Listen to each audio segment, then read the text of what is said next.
and welcome to this live watch-along here on Seconds Out, sponsored by William Hill. We're all here for the highly anticipated Amir Khan Kell Brook card.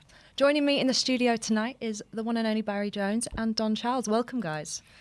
Nice to have us back, Donny. Nice. It's a pleasure. Always a pleasure to be here. Nice to be back. Last time we were here was Tyson Fury Wilder, wasn't it? Oh, what a fight that was. I'm hoping we get the same tonight. Absolutely. To start off, predictions. What do we think? Oh, I'm going with Khan. Yeah. I'm not confident. I don't think you'll be confident with any pick, I don't think. But I just think that he'll start fast, and I think he might have to get off the floor, maybe. But I just think he'll find a way. Don, what about you? I'm going to go. It's a very hard one to call. I've been changing my mind all through the past few weeks. And but I'm going to. I'm swaying towards Kell Brook. For me, it's a 60-45, 60% of winning on favour of Brook. Yeah, I'm going to go for Brook on a stoppage. Do you think it's kind of who's got the most left in the tank at this stage? Yeah, I tend to think that is the case, and it's hard to think who has left the tank, because you see Kell Brook against Terence Crawford, and he looked, to be honest, he looked like a man who didn't want to be there, and I think he looked like a man who was. He's in against Terence Crawford, for God's sake. So he's one of the pound for pound, if not the pound for pound best fighter on the planet. But he looked like a man who was wary of getting hurt, and I think that's might be to do with the eyes. But I think once you get to that point in your career, you shouldn't be in there. And if that's something that's in the back of your mind, if you do get clocked, you're not thinking about how do I win the fight. You're thinking about how do I not get hurt again. And I think, and then while you're thinking that, you do get hurt again. I think that's the issue. I don't mean when you get hit, you have to go gung ho and try and bat. If that's not your style, but you still got to be thinking about how you win the fight, not how do I just please don't hit me again. I'm not saying he thinks that way, but I have that feeling that he's had that. Even though Khan again, he did quit against Terence. I was there. I was in New York, luckily ringside for that. He did quit against Terence Crawford, and I gave him a pass because of all the fighters who I've ever seen. He was a guy who'd been too brave for his own good, and that's why he's lost a few times. But again, does he have that desire that when it gets hard at this age of his career, this stage and the age that he is now, when it gets really hard, and all that money you have in the bank, Don, as well, do you really want to dig deep? Well, you said, let's rephrase that, all that money that I have in the bank. No, all the money they have in the bank. Whatever, Don. Your coach worth about $5,000, whatever that is. Yeah, basically, I tend to agree with what you're saying regards to my only concern for Brook is that injury that he has, former injury. How well, when it's a boxing match, he's going to get hit. Yeah. And how it's the brain sends messages to you like, oh, I've been here before, and that's the only doubt that I have. Psychological scars, isn't there? Yeah. Apart from that, Khan, on the other hand, every fight he's been in, top fight, including Canelo, he's always been boxing well, and it's that old thing when he gets hit by Brook, and Brook can punch. Yes. Yeah. It's a spiteful puncher. Even prior to Brook sustaining that eye socket injury against Golovkin, he was doing well. He was putting gloves, he was putting hands on Golovkin. Again, then he sustained that injury, and then that was the end of that fight. I was fortunate enough, in fact, when Brook was preparing for the Crawford fight, I was fortunate enough that a guy I was training at the time, I'm not going to mention his name because he's no longer with me, we went to assist with the sparring for Brook for the preparation of Crawford. And going to that sparring session, I thought Brook he hasn't got much left. How wrong could I have been? Yeah. Trust me. Yeah, trust me. He's still got a lot left. Yeah. And he went to that fight, and Crawford reignited the injury that he had. He didn't really get going, and when the fight ended, what was it, round 3? It's quite early, 3, 4? Yeah. So he didn't really get into the fight. Then the old injury came and opened up. So really, I believe, that's what swayed me to going to saying that Brook would beat Amir Khan, because Amir's an exceptional boxer, very, very fast. We know that. The same thing, he'll be boxing Brook's head off till he gets hit. I always thought that with Khan was he got fast. He downsized on his speed, and I think that the problem you had is that's a plus to have hand speed like that he has, and foot speed, by the way. But it's sometimes like a puncher. Sometimes masks frailties in other parts of your game because you get away with stuff because you are so fast. So for me, when he was with Andre Ward's trainer, Hunter. Yeah, Hunter, Virgil Hunter. I thought that was a better fit for him for a while because he wouldn't throw 6 and 7 punches like he used to when he was with Freddie Roach.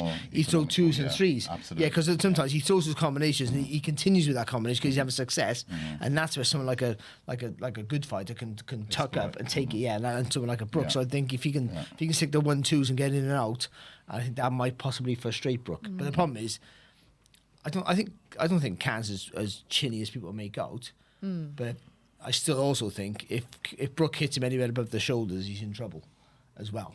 No, yeah, but Khan's tough, so he'll get up if he can. That's the difference.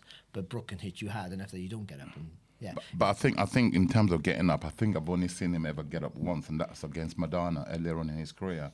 He got up a couple of times, actually. He got off the canvas to win. That's the only time I remember him. The other times, I'm afraid the knockout's been pretty bad. Yeah, with Gomez and stuff, and early in his career, but they were earlier fights when he was too big for the weight, probably, anyway.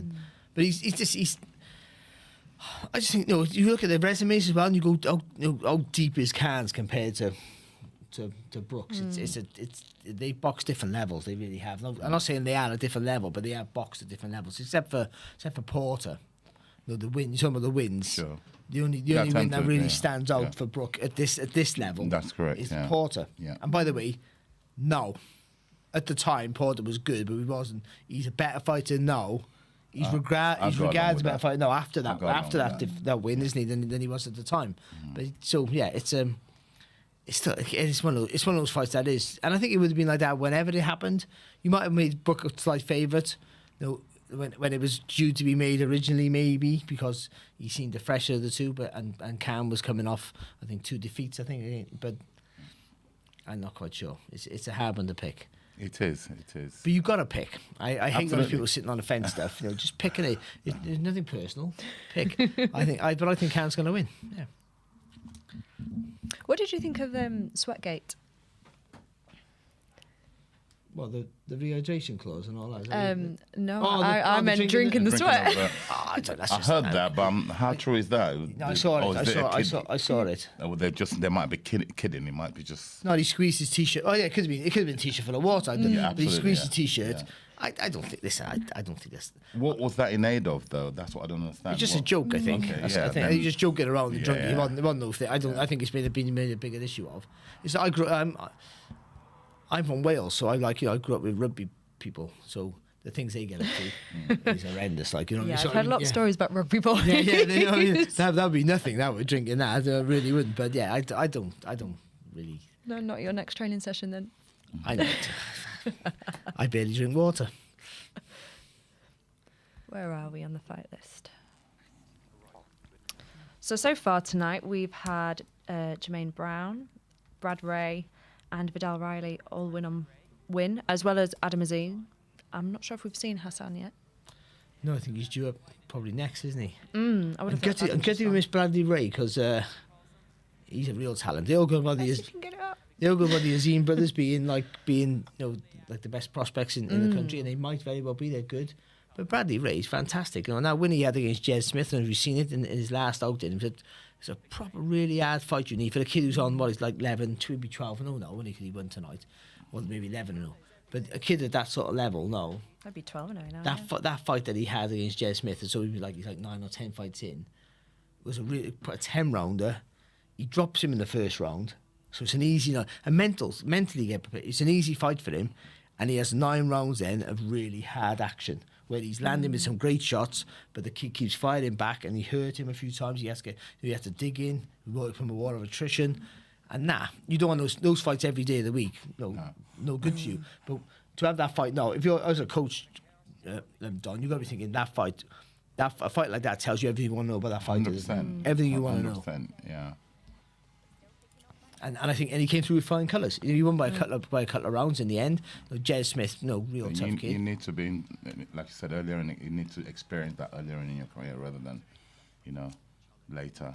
Yeah, they're good learning fights. I always say that because you get to a championship, real championship level, real quality championship level, and you haven't had those tests. You might get through them in flying colours, by the way, but you don't know. Why would you want to risk that? You want that chin check, the gut 100%. Check, all those things. So as a fighter yourself, also, and also as a coach, I know that when it gets deep, I can tell him you got to push harder because I know he can. Rather than you don't, you say him push harder. Absolutely, you don't know because you haven't been there.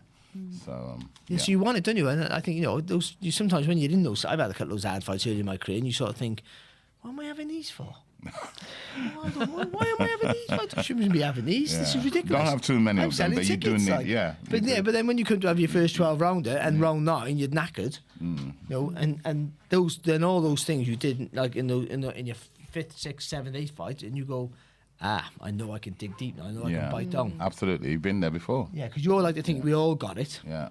But you don't know. You generally don't know. So the acid test. Yeah, so that's why Bradley Ray for me, I think he's a real prospect, and I would be, if I was the boxer people, what's his name, Ben, I'd be looking at him and he has a nice style as well.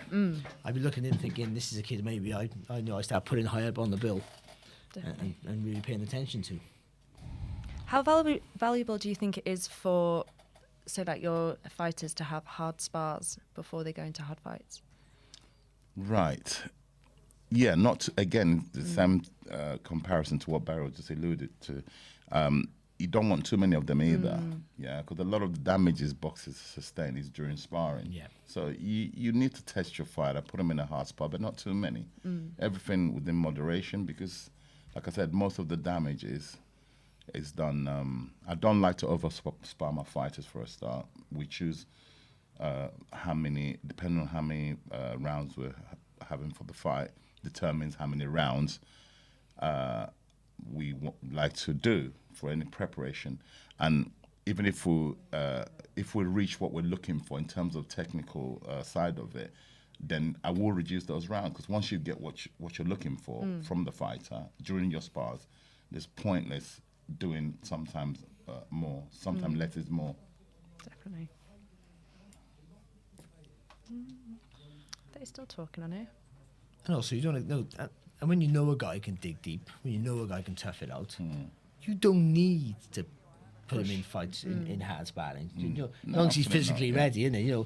Yeah. And once you've done a few championship rounds, then that conditioning is a different condition, isn't it? Absolutely. It's also a mental condition, isn't it? You know how it is, yeah. Yeah. That's why I say. Physical, that's what we say about the running in the morning. I know running in the morning might not be good for your body. I don't know. I'm not. But mental, it's mental, isn't it? Yeah, It's more mental. having to get up at 5 o'clock in the morning That when it's raining, discipline, cold. Yeah,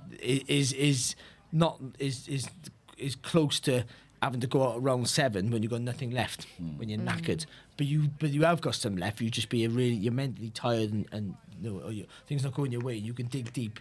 That running, forcing yourself. The boxing, pretty much in a hard fight, is forcing yourself to do things that your whole body's telling you not to do. Absolutely. Force yourself to do things that you out of your don't comfort want. zone. I don't care who you are. I mean, Yeah. you've trained some mad fighters as well, haven't you? But no one wants to have a war, really. They all say, I'll have a war, but no one really wants to have a war. You want to have a war, you're winning. No one says no. So like, I'll have a war, but not when you're losing. You don't have a war when you're one comes second best all the time. So but if you know you can get over that line and you've done it before, then that hard sparring is not as important as the kids who maybe haven't really had that test before. Yeah. Speaking of wars, did either of you watch JB Robertson, Billy Ellington at the weekend? No, I'm afraid. No, I not. missed it. No, It was- Yeah, no, that I was- heard, I heard that. Yeah. That was a rematch. That was the first one was a war. The second one was an even bigger war. Who won? Billy. Okay. Yeah. That was an English title, wasn't it? Yeah. It was brilliant, wicked. yeah. It was really, really good. You forget what they mean to these area titles. No, it's an area. That's an English title. It's more than an area title. But it's, because people just talk about world titles now straight away. You see them on telly. Kids who've had 3 fights. But the area titles, like you said, the English, they're sought after titles. Yeah, they're big things, isn't it? Yeah. It's a massive, they really, they. Years ago, if you was a Southern area champion, it's like a big thing. English champion, big thing.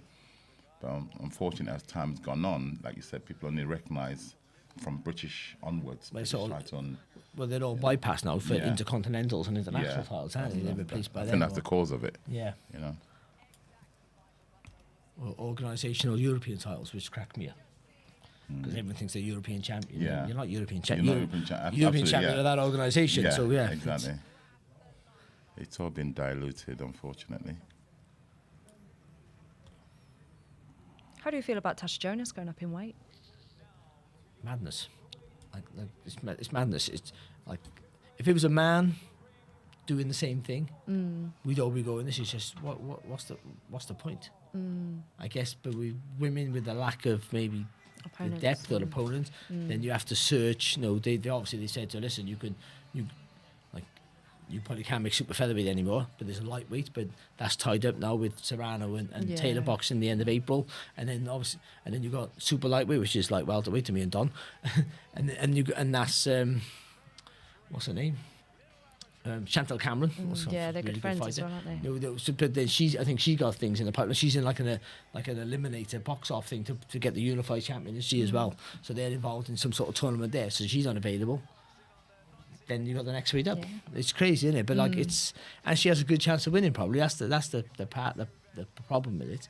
But it wouldn't happen in men's boxing. So I don't think she's getting enough credit, or whether it just shows that maybe there's still not enough depth and strength in depth in the women's game that a woman can do that. And yeah, but this Nama she's boxing is not too bad, but Jonas is technically much better. Just how she deals with the strength and the size. And people say, I was talking to her the other day actually, and she was saying, I've said every boxer below the heavyweight division would be jealous of you because you could literally go into a weigh-in without having to make weight. How envious is that? But there's problems coming with that because she'll come in at a natural weight, and then 30 out because they weigh in at 1 o'clock at 12 o'clock in the afternoon the day before, which is ridiculous. What's the point in weighing in? It's like 30 hours before you fight. But she'll come in and weight what she weighed. Whether the girl she's boxing could be a stone or plus over. And that will tell. And enough time to get hydrated, that is as well, by the way. And she'll be strong, and that might be the issue. Because then all your little moves that intimidate boxers of your stature don't work with bigger people. They're technically not as good as you. They don't get intimidated by the little feints or your physical presence is not there, and that might be a problem. But saying that, I think she'll win. I hope so. Yeah. Well, I hope she does, but I hope she goes back down to a natural weight as well. I mean, she's getting older, so there is also that factor of when people get older, whether it's male or female, you're naturally going to be heavier. But you're There is talking, that. but it's 9'9" to 11 stone. Jesus, That's the difference. Yeah, that's a massive- and I that's a say massive- 9'9". The fight before she boxed at Yeah. 9'9". She was boxing at 9'4". Yeah. Bear in mind, so it was only Yeah. 2 fights ago. She was 9'4". Yeah. Now she's boxing at 11 stone. It's a big jump. And again, if a man was doing it in one fight, Yeah. remember when Duran or even Mosley, they bypassed the light welterweight division, the box for welterweight title. We went, what would you do that for? Yeah. It was like madness, wasn't it? But Yeah. now it's that When you look at it like that, I see. I she's see skipping through 3 divisions, really. Yeah, well, she's a big girl. I've met her a few times, So I just wonder how she used to boil down to that weight, But she's no natural super welter. That's the thing. So she wins the title there. Hopefully that opens the door for her to go down a weight or 2. Yeah. Or maybe 3, really. And yeah, she should go back down to lightweight, which she can make. And then with being a current champion at different weights, and then maybe get a rematch with Taylor or get an opportunity of Serrano if Serrano beats Taylor, which a lot of people think she might. Yeah. Definitely, that would be a very good fight as well. So for those of you watching at home, we've just had Hassan Azim. It's his first round coming up. This is his brother, right? Yes. This is so Adam just won. Yeah. Adam had a good win. Good stopping Jordan Ellison, which he did. Jordan Ellison is not a bad kid. He's pretty good. His record suggests he's a journeyman, but I mean, he actually can have a go, and he's hard to get rid of. So I've never heard of 2 fighters that pretty much everybody I've speak to has such shining things to say about them.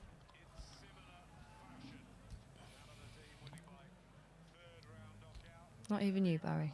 Yeah, I kept quiet on that because that doesn't sound right to me. Doesn't sit right. Shane did tell me about them about a year ago when he started working with them, but I haven't actually seen them box. I just also worry, like, it's great, they're talented kids, and it's great to see them. I always worry about when they put them on the big bills and they put them on the TV portion. Sometimes there's a pressure. Pressure, yeah. Because he's boxing Michael Hall, isn't it? So who's won 2 out of 77 or something. Yeah. So it's not a fight that he can lose, unless he does something really ridiculously stupid. But also, it might be a fight where it's going to be hard for him to look as good as he would in a more competitive fight. So I just think it's a pressure, unless he obviously looks great, which so far he has.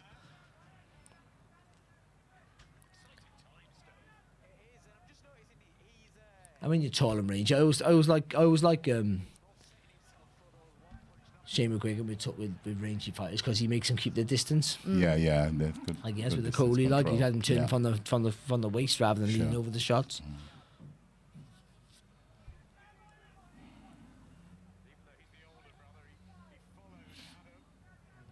Am I right in thinking that Hassan's about 18, 19 years old?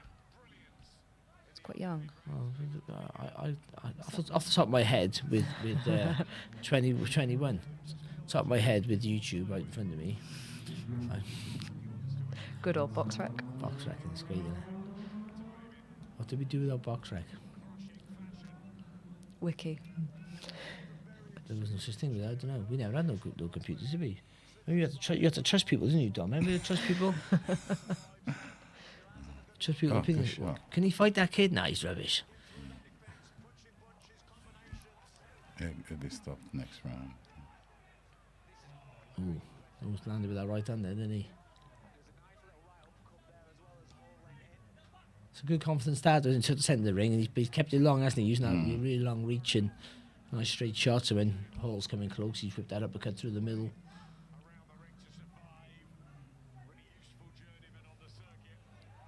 Take your time. I love it when they have a bit of back and forth in the ring. He will get in your head that Yeah. you know, it's got all the gimmick. I mean, he's seen every style on his journey. You know. And also that gets him to a fight, doesn't it? All that talking and winding you up. I remember a guy kissed me once as seriously, as an amateur. I dropped him twice in the first. My first senior fight. I was 16, 17, and I dropped him in the first round twice with body shots, and he kissed me, and my head went. But the fight, I won, but the fight went the distance. Yeah. But, My first kiss, as it goes. That's a good shot there from body. Yeah. That's a good round, wasn't it? He did For good him? round to survive Real that. He did good. Confident, positive.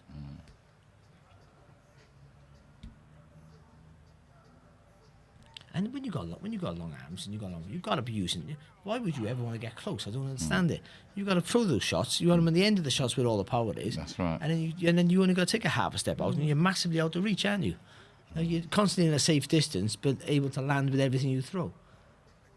Good shot. Just seen the replay, so they'll be right out. Straight down the centre.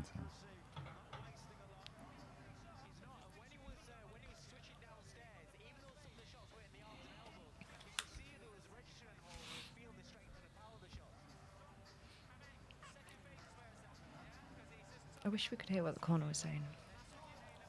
They're my favourite part. Oh, the corner talk. Yeah. I like seeing how they kind of implement it, whatever they've been told into their game plan. Some fighters are good at listening, some are not. Yeah, you do. And my attempt don't say too much to the fighter, especially when they're in trouble. Yeah, keep it simple. Some trainers, in my opinion, they give too much instructions. You can't absorb it all, can you? It's No, impossible. it's I never listened, yeah, to be honest. yeah. I never did.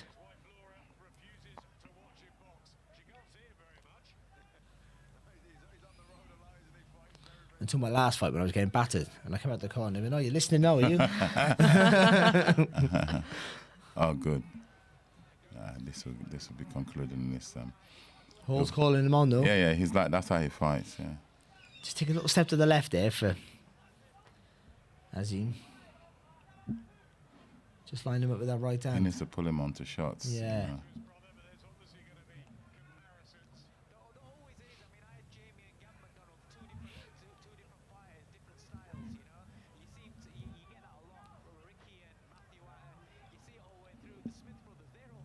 See, the right hand's a shot, but he can't look for it, isn't he? He's looking for it with too much.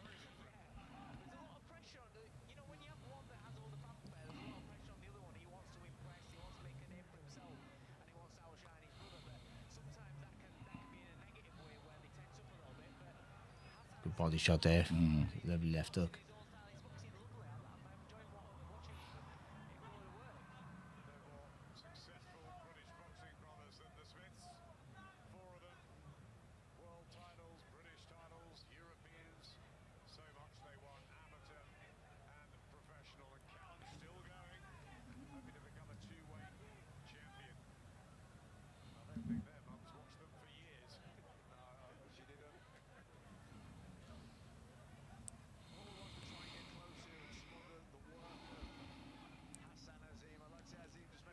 Oh, good body shot.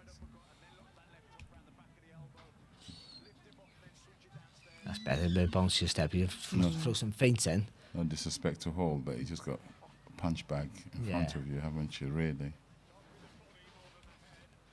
Got lots of experience because he's been in with everybody and seen every style.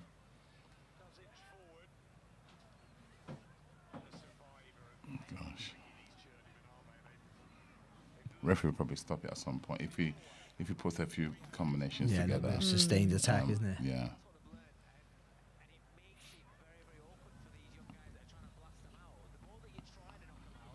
Sure. Got to be close. He's still having a lot of success. He's trying to dig in a bit more power in the shots. And he's just got a little bit closer, hasn't he? So just allowed Hall to hold on a little bit, tie him up a little bit more. It's a good round though. Again, You might find me shrinking at some. Oh, is your chair going down? I did that. I did that. I did that. The reason I did it, Don, because when I came in, yours and George's chair were much bigger than mine. I'm like the shortest man here. I thought, I'm not having that. I don't know if there's a way of blocking it. Yeah, I think you got to turn that one at the back. I think this thing here. Yeah. Turn this maybe. Yeah. I'm making it up, mate. So. I mean, it stays for a minute, then it starts to go down.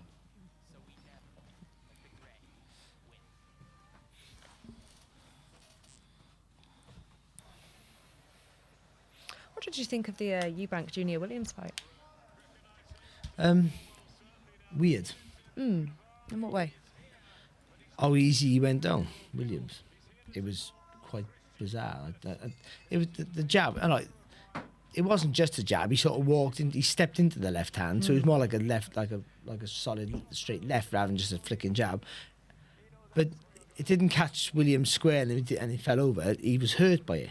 And I'm not saying Williams got the best chin on the planet, but he has a decent chin, and that was a worry. And you just tend to think maybe there was an issue there, and then and then every time he got hit, he was hurt, and then he fighted back then because I just still think that Eubank is still trying to find where he is with the style they're trying to do right now, and I still think I had Eubank winning. I don't think there was only one winner. You couldn't argue with it. Williams did well, but I think he did well because Eubank allowed him to do well.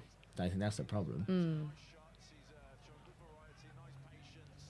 But again, I think that's another fight for me. It has no real. It will, but in my mind, it has no relevance on the world scene because I don't see either one of those winning a world title. But Eubank will get a world title shot. Yeah. But I just don't see who he beats. They would say Murata, like Murata's an easy target, and that's the easiest target. But it's not an easy fight. No. Because he's strong and he's hard and he'll work from bell to bell, and something that Eubank doesn't like. But what Eubank is massively tough as well. I think he's inherited something from us. He hasn't inherited his dad's raw power, but he inherited his dad's toughness, I think, which was something else, wasn't it? He can fight. He can fight, yeah. He can dog it out. He can box. I like what they're doing. Like you said, they're still yet to get the identity of what they're actually doing. That's what, when I watch him, it's like he wants to be Roy. He's actually lost some of the things which I liked. He used to have some. He was more disciplined, in my opinion. Yeah. Yeah. When he first came into doing what he's doing. right now, he's not sure of what he wants to do. He's doing everything too much, in my opinion. And also, you got to box the way Roy Jones did. You got to have that in perfect timing, which he had. And also, Roy had loads of power. Yeah, by he the way. did. That's the difference. Yeah. But Eubank's athletics, you can see why you can see. You look at him and go, I can work with him because he's so athletic. You can do a lot of good things. Sure. But I'm not sure whether his core boxing fundamentals are quite as good as they should be. Yeah, that's what I was alluding to. Yeah. Good shot.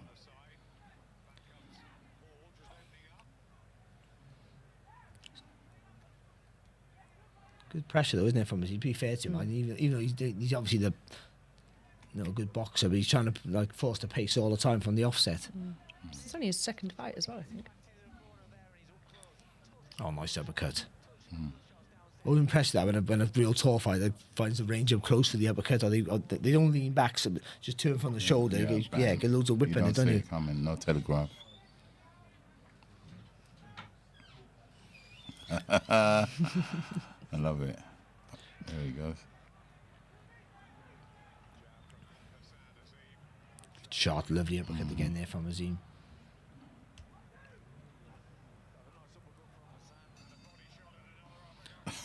How frustrating is it when you're in a ring and you're fighting and your opponent's getting a little bit flashy, a little bit cocky?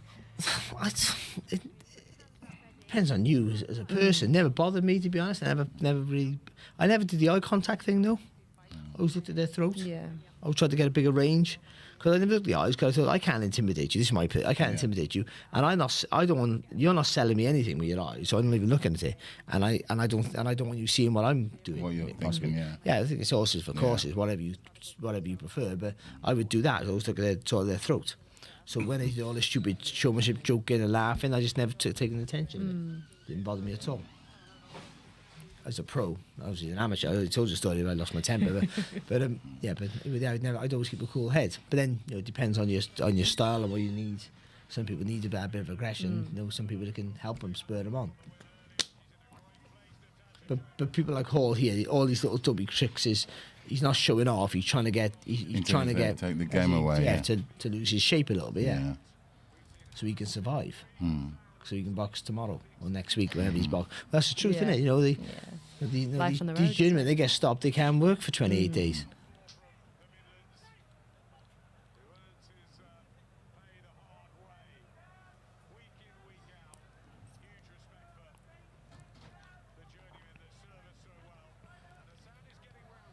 Things been good. It's good though, isn't it, for young Azim? He's a young kid, early in his career, and he's been controlled.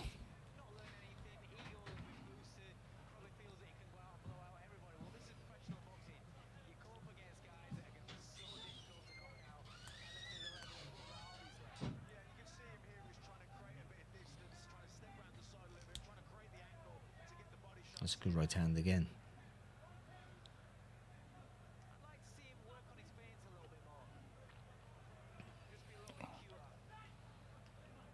The right hands work for him, hasn't it? Whether it's a straight right hand right on the middle or the uppercut as Hall comes forward, has been the shot for him. Oh, punishing shots. Oh, Jesus, tough man, Hall. I think he's just ricocheting them off the elbows.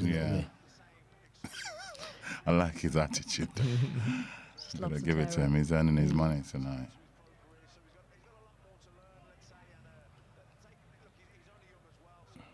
I mean, that will wind you up. He's hitting him with his best shots. Yeah. Power. He's saying, "Come on, then."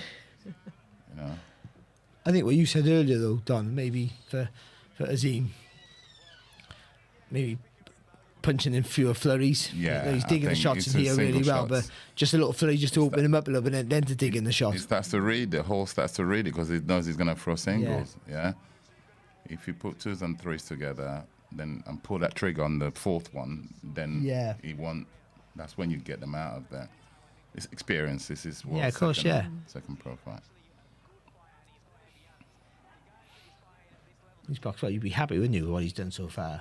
Oh yeah, most definitely. And again, for the most part, he's kept that distance as well. Okay. The chair's gone again. Do you know how to put this chair so it doesn't keep? shocking me. It keeps shocking. As in the kid's going down unexpectedly, and it's sort of, you know, like when you're turbulence on an aeroplane. And I hate turbulence. Good job you weren't flying yesterday, then, wasn't it? Oh, can you imagine? Good body shot again there from Azim. You almost want them to make it to see the fight through, you know. I love him. You gotta love him. Perfect. Well done. Yeah. That's a good 4 rounds under his belt, isn't it? learning That? fight. Yeah. You can't knock everyone out. Boxed really well. Would you want to knock people out at this early on in your career, though? Oh yeah. Really? Yeah, of course, because that's the name of the game, you know. Well, you can see that he will as well. You know, I think he has enough power and enough. I'll be talking. There's He has enough range in his ability as well. I think to Is there any shot selection to get the job done. Are we on? Yeah. Okay, we are. Of course we are. Yeah, we're still talking, Don. Like you just get your logistics sorted, Don. You know what I mean? Perfect. Thank you very much. Don broke the chair. Pretty much. Right. The chair almost broke me.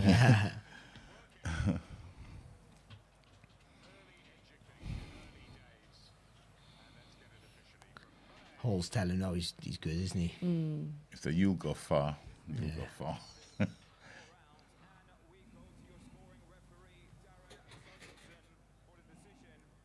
That's a good result for him.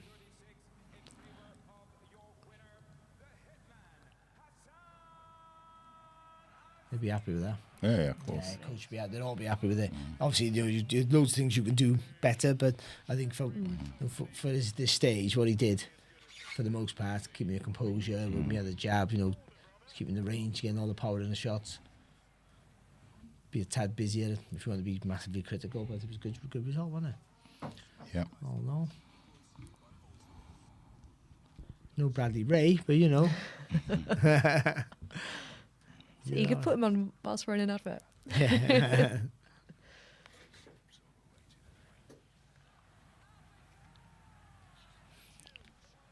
I enjoyed Caroline Dubois' debut the other week. Thought she was really good. Yeah, she did do well, actually. Yeah, she did. She's going to be aggressive as well, isn't she? So it's going to be good to watch as she gets on.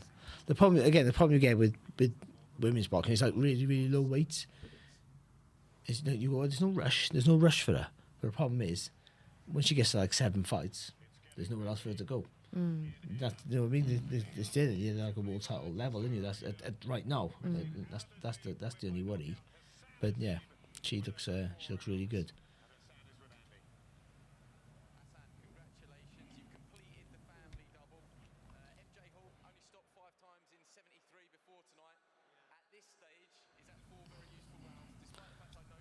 It's great doing it. Like I remember going when at the start of your career, everything's brand new. Even though you box loads for years as an amateur, it's just everything's brand new.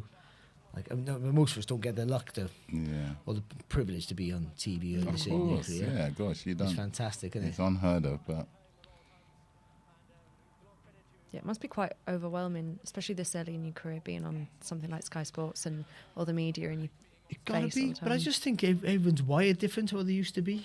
I think because of social media, maybe everyone's more accustomed to being something or somebody at whatever degree. Whether if you've got 5,000 followers, then you're known to 5,000 people. And back in yesteryear, before the internet, you never knew more than 30 people, did you? That's the truth. Correct. You That's a didn't, fact. you? Yeah. Remember when I turned pro day, I was selling tickets. I used to sell a lot of tickets, but I didn't know anyone. I'm 18. How many people do I know? Yeah. But then my brother, because he was a football boy. So and then my dad, because he worked for the council. And like we sold most of the people who came to watch me were friends of my dad's and my brothers. Yeah. More than me. Yeah. But that's how it works, But now you just you got. Yeah. Social media, like you said, that's and which it helps the promoters a lot, because when a fighter comes to you already with a crowd, then that's an easy sell. Well, you can promote in your bed now, can you? You can get out of the bed to promote a fight. Yeah.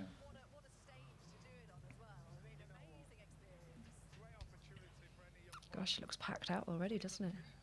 It will be. It will be this time now, isn't it? They say it was a 9 sellout. o'clock. It will be. is. Of Yeah, course, I'm yeah. pretty sure It will be. Yeah. Especially up there. Khan alone would sell it out. But to be honest, Khan's the A side, massively the A Oh side. yeah, he But sells. Brooks a He's big always enough sold name. tickets. Yeah, he's always been the A side.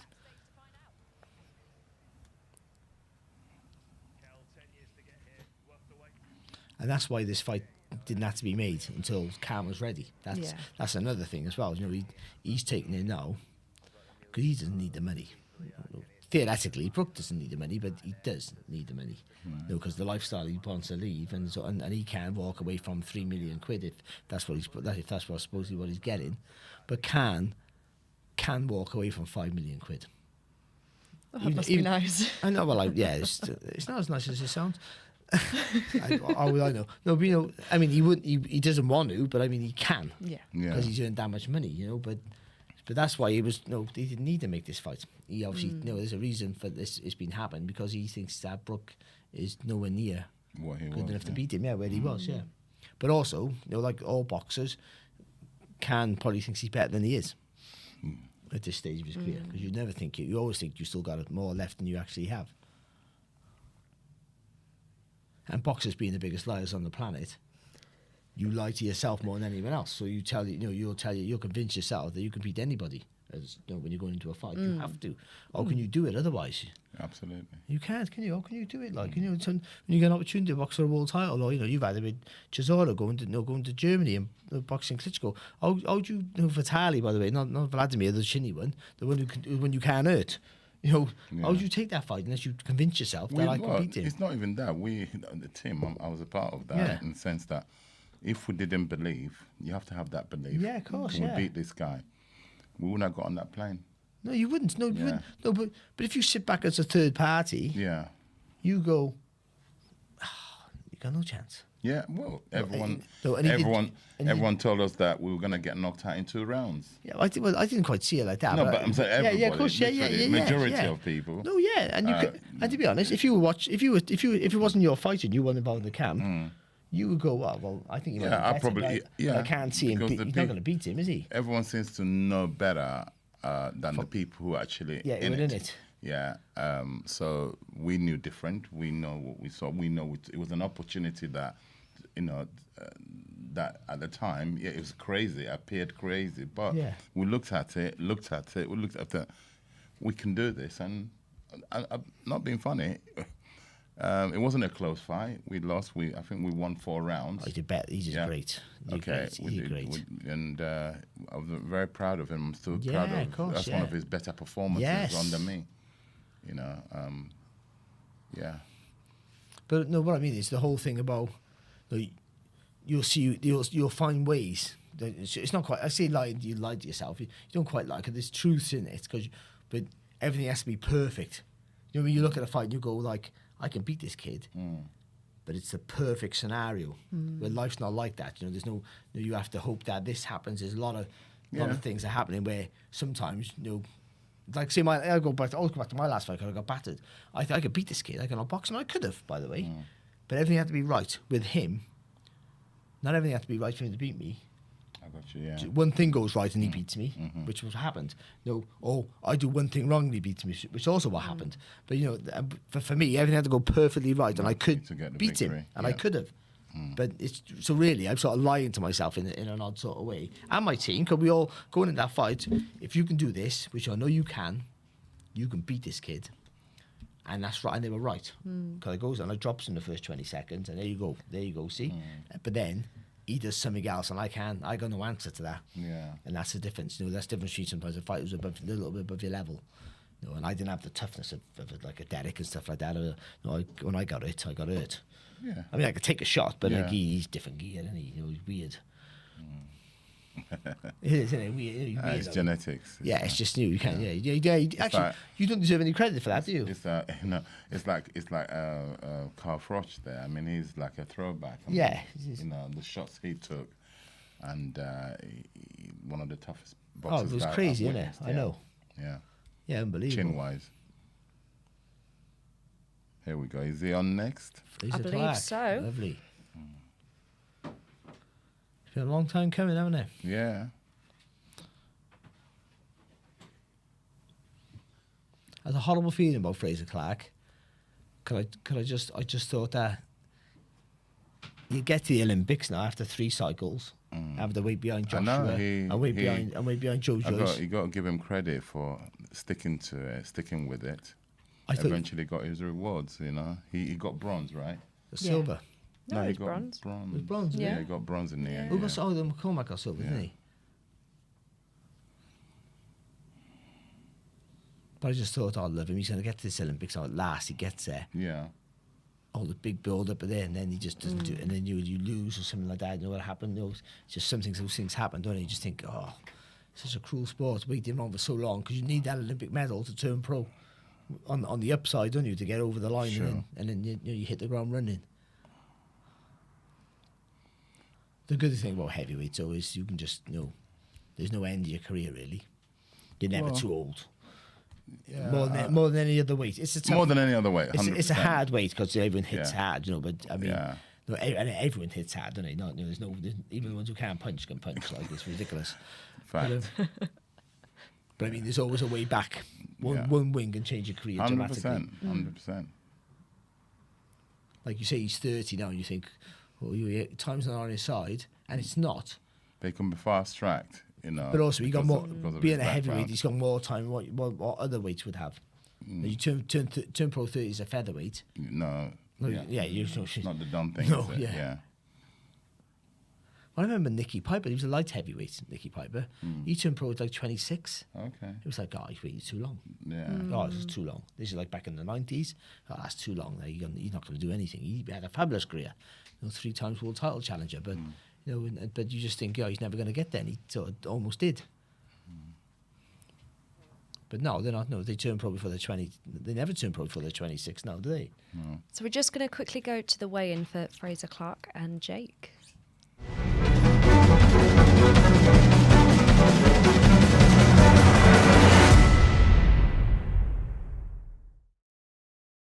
Boxer is now set to introduce our fighters in the heavyweight division.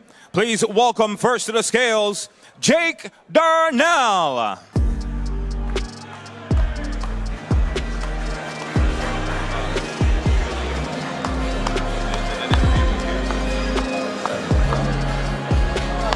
Boxer is sponsored by Bet365, Everlast, Wow Hydrate, Village Hotels, ICICP, Arnold Clark, and Everlast.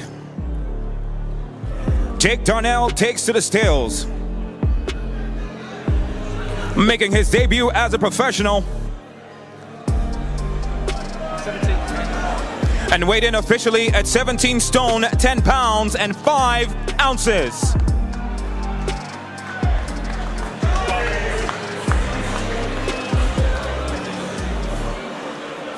And now, ladies and gentlemen, we welcome to the scales the captain of the British Tokyo 2020 boxing team, your bronze medalist, and making his debut as a professional here on Boxer. Please welcome Big Fraser Clark.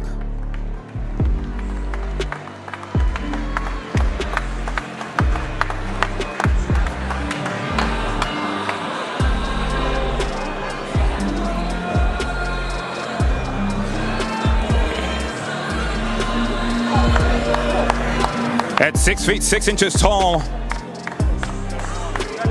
with a phenomenal amateur career, his professional debut.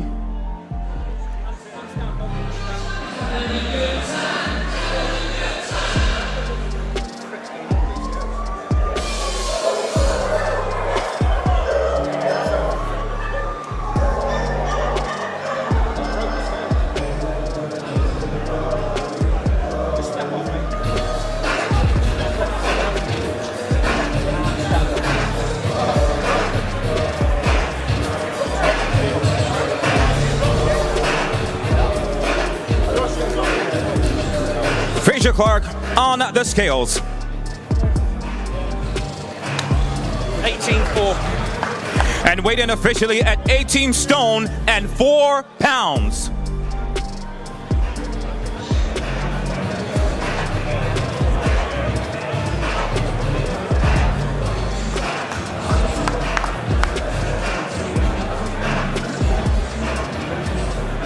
16 stone. Must have been wiggling his toes. You went in at 18, right?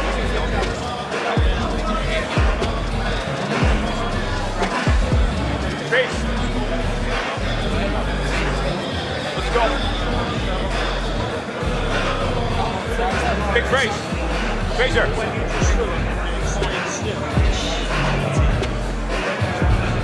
Amen. Big up.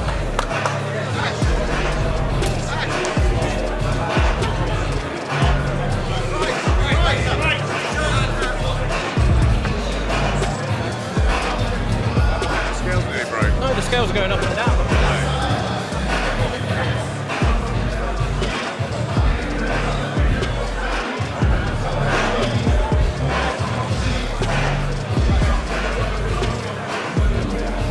Once again, ladies and gentlemen, please make some noise for Jake Darnell and Big Fraser Clark.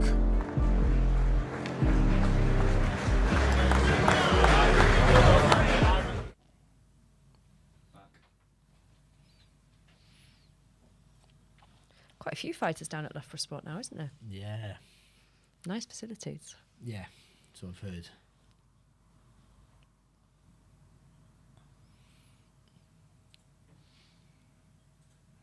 So the guys were just putting their predictions in for this fight. Barry is going first round. Yes. Don is going second. Potentially third. Ooh. It's your debut. Like I said, from a coach's perspective, I will be telling my fighter, irrespective of the gap in terms of levels, go out there, enjoy it, feel him out, because this guy has nothing to lose. They're the most dangerous people. Yeah. This is this guy's world championship. Yeah, you might never ever see this guy again on the big stage. So he's gonna go out there and swing for the houses. And if I was him, I'll do the same. So I'll be telling my fighter, don't do anything silly. There's no rush here. Take your time to dissect him. First round, fact finding. Let's find out his pattern, and then we'll start round by round going to work. That's how I would approach it. That sounds really sensible. But I think he's just going to go out there. This kid's turned up at like 2 days' notice or something, Yeah, isn't he? not Yeah. long He's notice going to at go all. out there. He's going to pop with a jab. The kid's not going to like it. Yeah. And then I think he's going to... Yeah, I Rain don't on I him. don't make you wrong, but I'm talking about approach. I'd like to see it, yeah, most definitely. Yeah.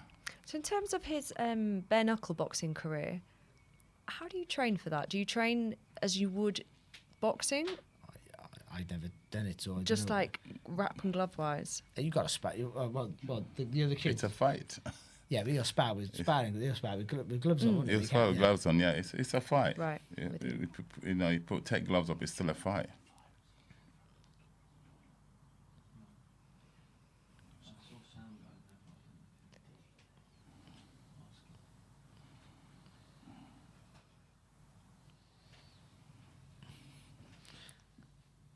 Quite a nice quick pace for a first round. Yeah.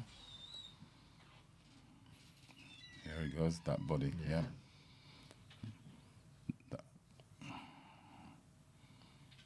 That's a good right hand. Again, right hand, right uppercut.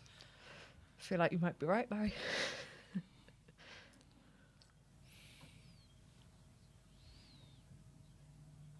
The only issue we have is punching down, I think, like a body shot.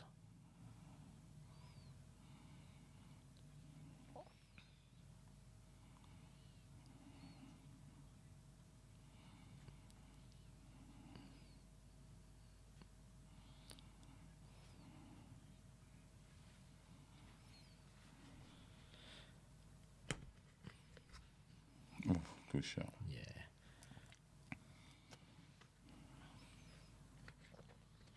Nice and smooth, isn't he, Clark? Mm-hmm. Fast hands. He's always been a good boxer. you know. Yeah. He's always been a good boxer.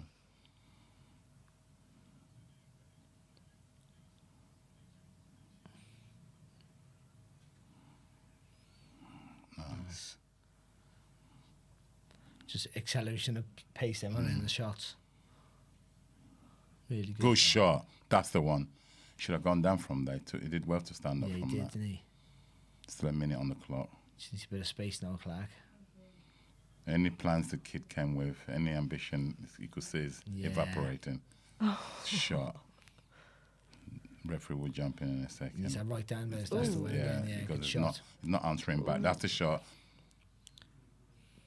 Towels in. That's Yeah, good call there Good with the call. corner. Yeah. It's a couple of days' notice. He gets a good payday. The kid. Yeah. He'd float the towel in. That's why he's getting a hammering. And he was well up for it as well. Oh yeah, like I said, it's his world title fight. That's good. That was lovely. That was from Clark, wasn't it? Nice and smooth with his work.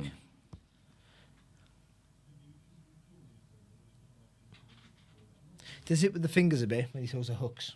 Yeah. Because those amateur big, those Yeah. amateur gloves are massive, big round gloves. And they're quite rigid, those amateur gloves. You can't quite make a fist in them, can you? They're almost like open-handed. So he hits with his fingers a little bit. But the straight right hand on the middle was a lovely shot. That's it. Now he's off and running. Yeah. I reckon they'll get him out quite quickly. Oh yeah, I mean, he's with Sky. They're gonna need another heavyweight to come through. He'd be in Glasgow now. You watch. 26th of Feb, and the Josh Taylor catch-all bill probably. I'm surprised how much hype that doesn't have.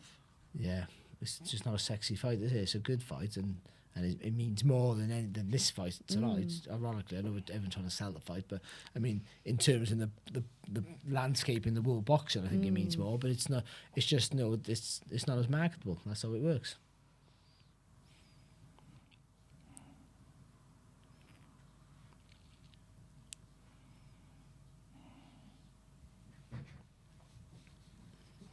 Well, it was like go back to. I don't want to talk about Chisora every time you're here, but it's about when Chisora was on the top table with.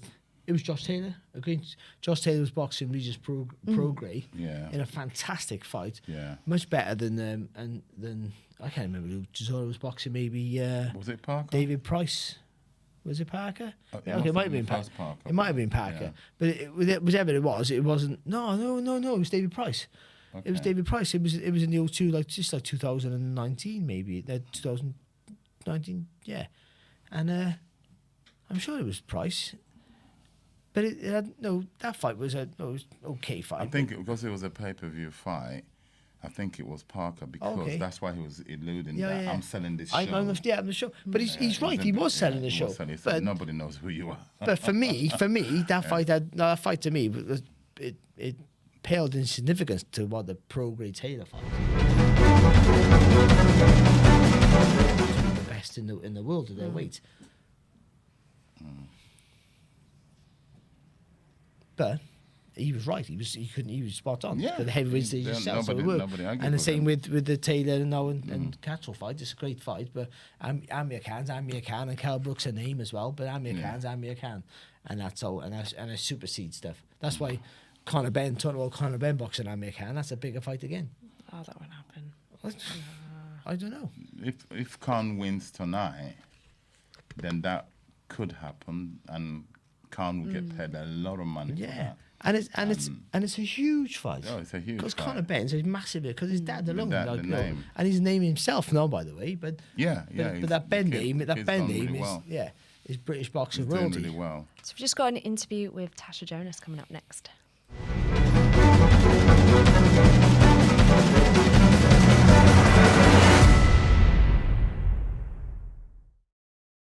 Jamal Niaz here with Natasha Jonas, third world title opportunity on an absolutely monstrous card here in Manchester.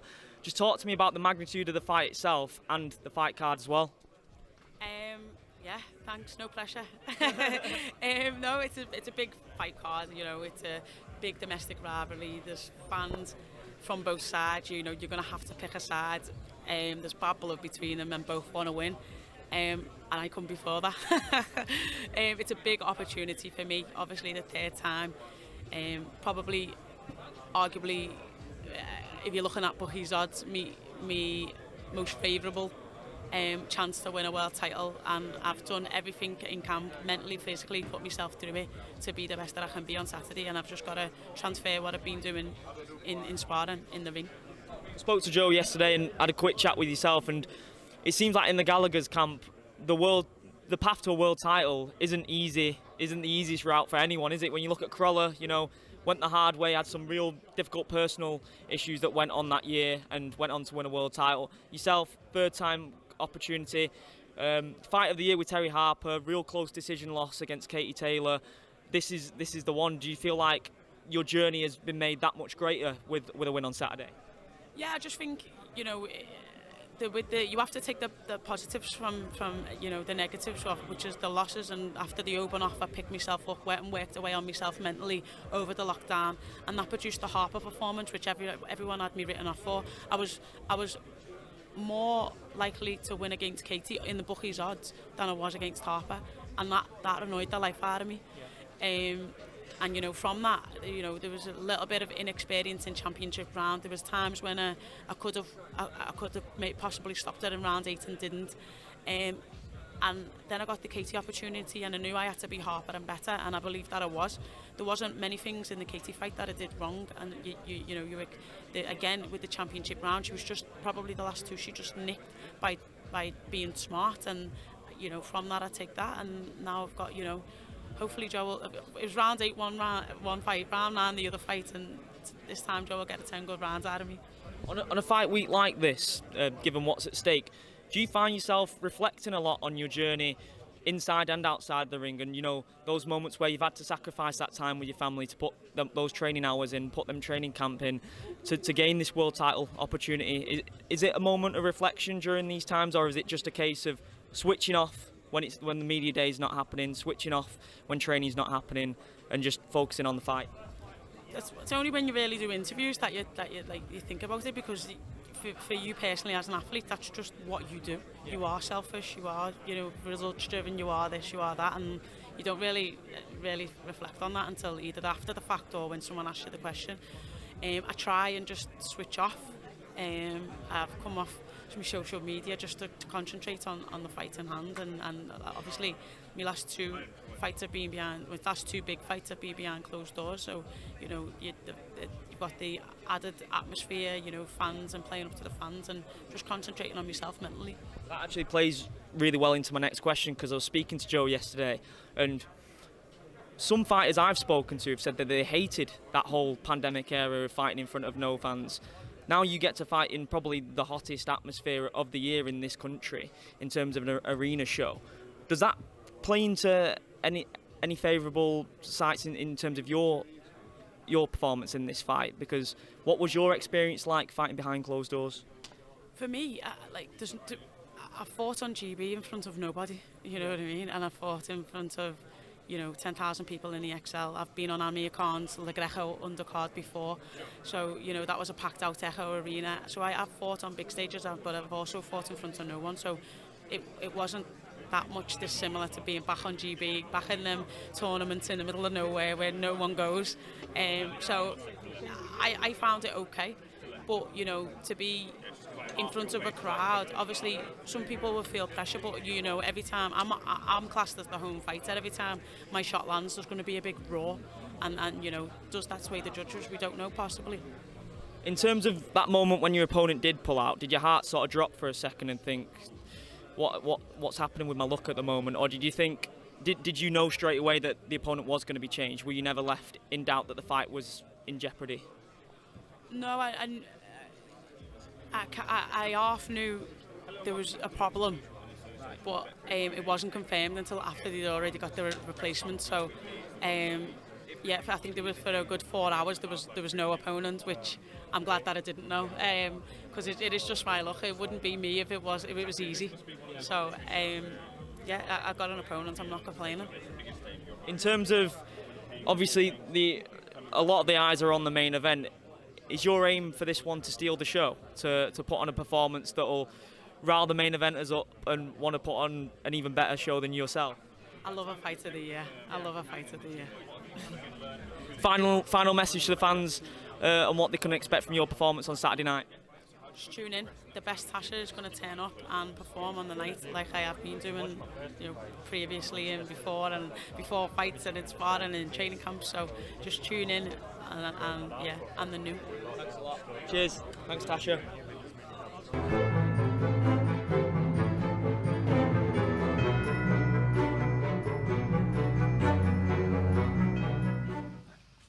Now we're going to have a quick look at the weigh-in highlights.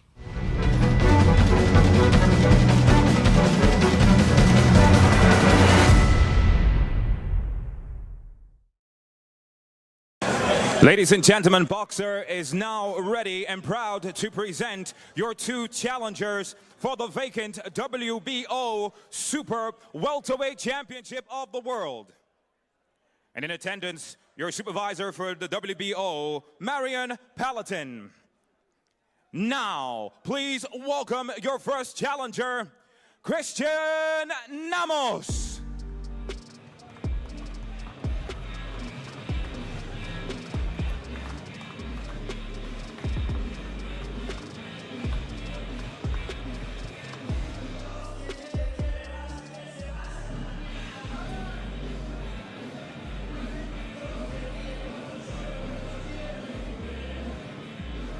Christian El Bombon Asesino Namos, with a record 25 career victories against 6 defeats, fights out of Montevideo, Uruguay.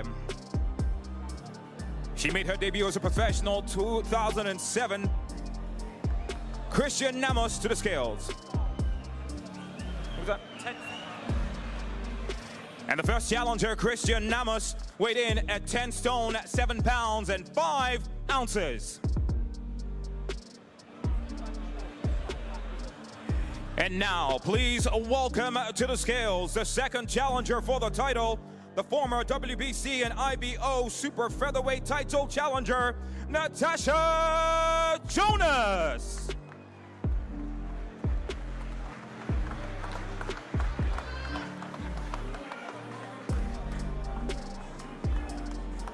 Natasha Jonas, standing 5 feet 8 inches tall, with a record 10 career victories, 2 defeats to a single draw. Natasha takes to the scales and weighed in officially 10 stone, 9 pounds and 5 ounces.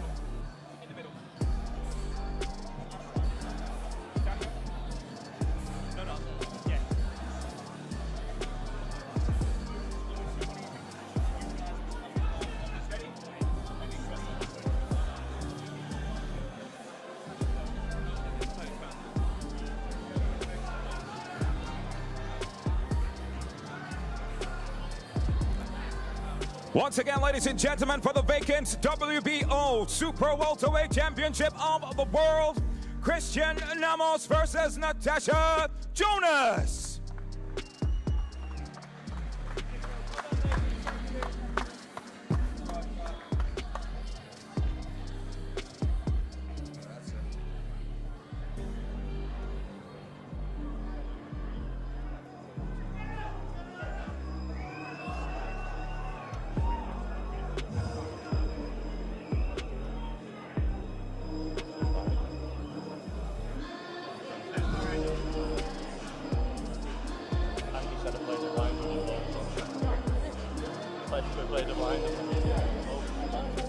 Tasha, let me come straight to you. All eyes were on the weight, 11 stone and under. You've actually come in heavier than Christian, 10.95. Have you got weights in your pockets, or is this a game plan?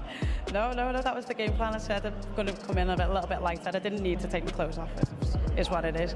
And I've been training at this weight for a long time, so it's not a weight that's unnatural to me now. Third time lucky. You've got everything crossed. Joe Gallagher's got everything crossed. But what do you have to do to lift this world title tomorrow? I have to be smart. I have to be fast. And just do everything that I've done in the gym for the last 10 weeks tomorrow in the ring. Good luck. Let's just make our way over to Christian. Christian, just very briefly, tell us what happens tomorrow night. Dile lo que va a pasar mañana a la noche. I think I win the fight and I will champion world, of course. You'll be champion of the world again. Good luck.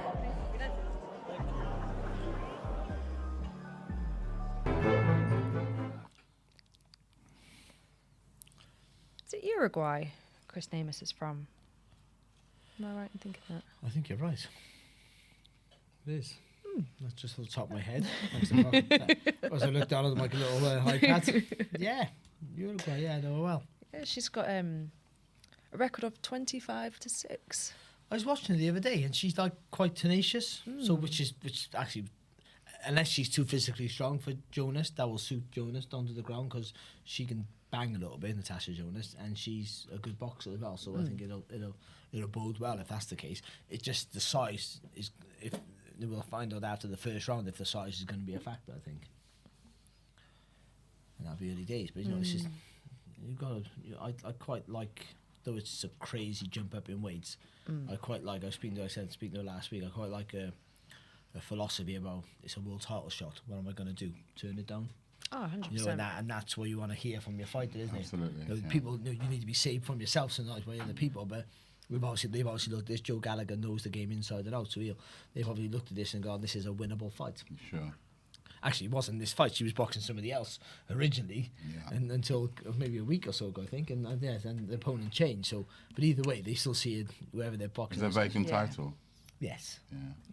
It was a vacant title any before, but the girl she was fighting, and obviously she pulled out for whatever reason, and then Chris came in. She's not had the best of luck, Jonas, with fighters pulling out and not having opponents for various things, especially at the back end of last year. Yeah, she had and some people thought she beat Terry Harper. I thought she didn't. I thought Terry Harper did enough, but a lot of people thought she won that world title fight back in the. When was that? That was in the summer of 2020, wasn't it? In Eddie Hearn's back garden. So that's good. That. Yeah, but yeah, but I didn't. I still thought it was close, and didn't think she didn't do enough. And again, she did really well, though lost against Katie Taylor. She boxed really well. She did, didn't she? Because Katie Taylor on a day is phenomenal. When she held her own with her, and so I think that shows that she's at that caliber, and she can be competitive. And also she had that vast amateur experience. So. The first woman to compete in the Olympics for Great Britain. That's why she's Miss GB. That's right. And not, I didn't understand why is she Miss GB and not Nicola Adams. I couldn't understand it, but that was the reason why. She's the first lady. Yeah, she's the first one, yeah. That was against Katie Taylor as well, wasn't it? Not the first fight, but I think she boxed her then, didn't she? Yeah, in the end, yeah, which apparently was. I went to the Olympics to watch one round of boxing, but it wasn't that, unfortunately. I heard she had her thing. I'm not seeing now, but on camera now is this is another interesting fact, and that people forget is Hannah Rankin won a world title recently at this weight at super welter, and she's a Scottish girl. She won the WBA title from maybe a third world title shot, similar to Natasha Jonas, who this is her third world title shot. So, but Hannah Rankin is massive. She looks like she's boxed a super middleweight, I think. Isn't that her talking? Yeah. But so she's big, and I think that's where you might maybe possibly with a bit of luck, if Jonas is comfortable at the weight, maybe see a unification match with two UK fighters, which would be fantastic. That'd be brilliant. Is it Hannah Rankin that went down like a white collar and license route first? I think she did, yeah. Yeah. She was quite successful there. And she's really articulate. She's a I don't know when she's a classical performer. She plays some sort of instrument. I don't know what it is. Okay. But I don't think it's a violin, but something like that. Okay. So it's a string. It's a string. Okay. Yeah. So she's and she's also very intelligent and all the things you shouldn't be if you're a boxer. Yeah. She is that. Don't be Brilliant. so mean about yourself. I'm an ex-boxer now. I've transformed myself, but it's true. No, it's not what you. But it's not what you associate. Yeah, associate with a stereotypical boxer, of course. But yeah.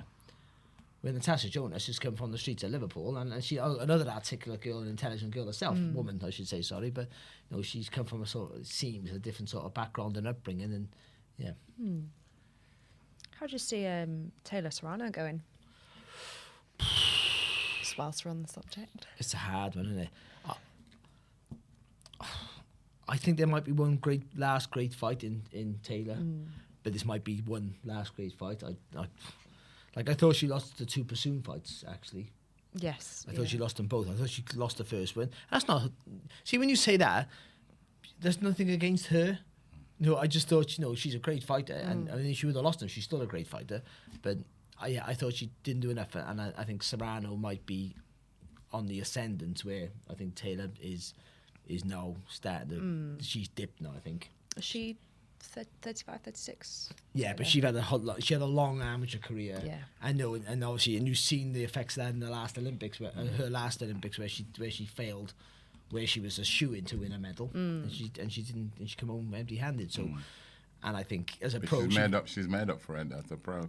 Yeah, she's 10 times, hasn't she? She really has. Yeah. But also probably boxed lower level opposition. Yeah. On the Olympic at that sort of level for a while. But she's been phenomenal, and she always finds her way to win. She's clever, and what she does, she makes you work at her pace. Absolutely. And she keeps it close. Yeah. But then around those last 4 or 5 rounds, you can maintain that, and she can.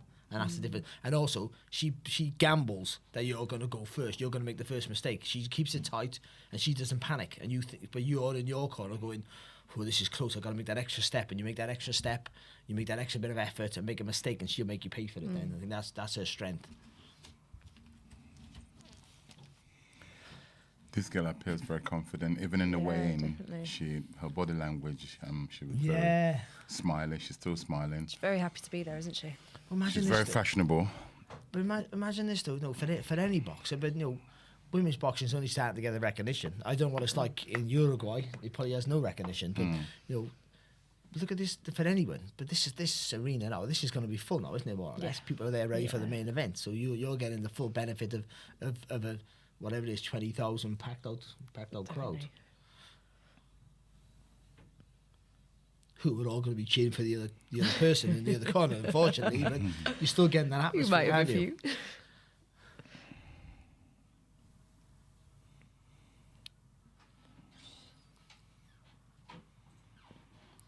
You'll see the side of him once Jonas comes into the ring.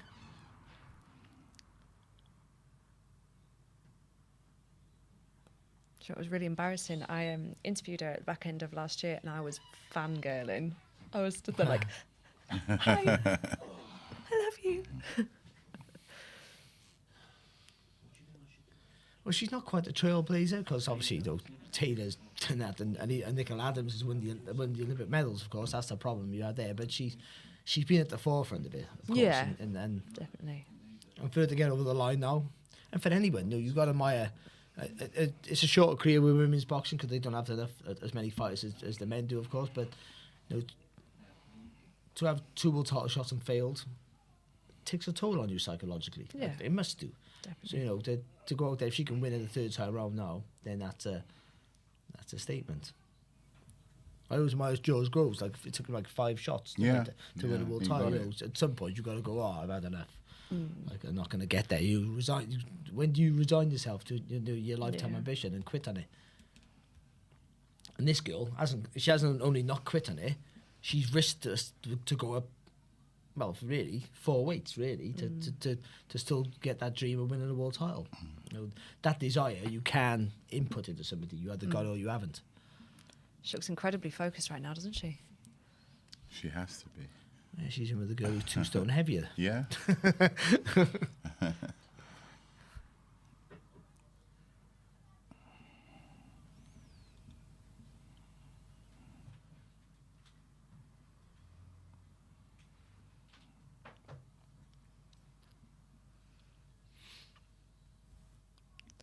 Say she does win this fight, where does she go from here? I just told you, Hannah Rankin, the unification, Oh, yeah. WBA. I said, If they can put it together. Who's Hannah Rankin with? She's with Kinnock Boxing Promotions. Okay. I think that's it. I think that would be right. She won her title on Fight Zone, was it? Yeah, in Tottenham. Banquet Hall, not the main stadium like Andy Joshua, but still, she did, yeah. And recently, when was that? That was like last year, I guess. Yeah, so she's a newly crowned champion. Boxed Clarissa Shields, of course. So she's been in with a lot of experience. Yeah. She also fought Savannah Marshall, didn't she, the other year? Yes, she did. Yeah, got beat. Yeah, so she beat her right. And again, so you're talking, that's a girl who's come down. So she's boxed a super middle, and won a world title at light middle. So she's doing the opposite though. What Natasha Jonas has done. She's losing world titles on the way up in weight, Natasha Jonas, and she's losing world titles on the way down in weight until she gets the win one. And her background, I don't believe she had an extensive amateur career. Hannah Rankin. Yeah. No, I think she come from the white collar Exactly. or So the it's a license or whatever it is. totally, Yeah. Totally different background. So full credit to her to be then. She's a world champion in the position to potentially do a unification. I mean, what a story. What do you think is more beneficial, amateur experience or white collar experience? Amateur, Yeah. long. A million. It's almost like, yes, like saying what's more beneficial, being within a football club or playing outside in the streets. Like, it is, isn't it? No, you never played curving. And no disrespect to the white collar stuff and all that. Everything helps, but no, amateur boxing different level altogether. I only say it because there's a few. She's 37 now, Natasha. Yeah. Oh, she's my age. It's now or never, really. There's a few professional fighters coming through that have just had white collar and unlicensed experience, like Rhiannon Dixon, for example. Yeah. But this is like in the modern times that we're living in. It was unheard of years ago. Well, there's no such thing, was there? Yeah. It wasn't around. So this is all that new culture. And it's not to say you can't fight if you haven't boxed as an amateur. No, there's not. But it's a benefit. Look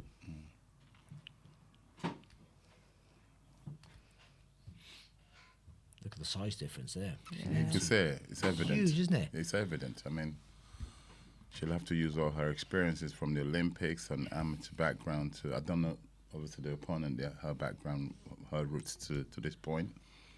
So, what I was watching with Namus, she says she is quite tenacious. So if the clips I've seen about all the fight I watched, she's anything like that, she'll try and put it on Jonas, which will I think that will suit Jonas. It looks like she's a kickboxing background. Her stance, Muay Thai, that stance is definitely from a martial art.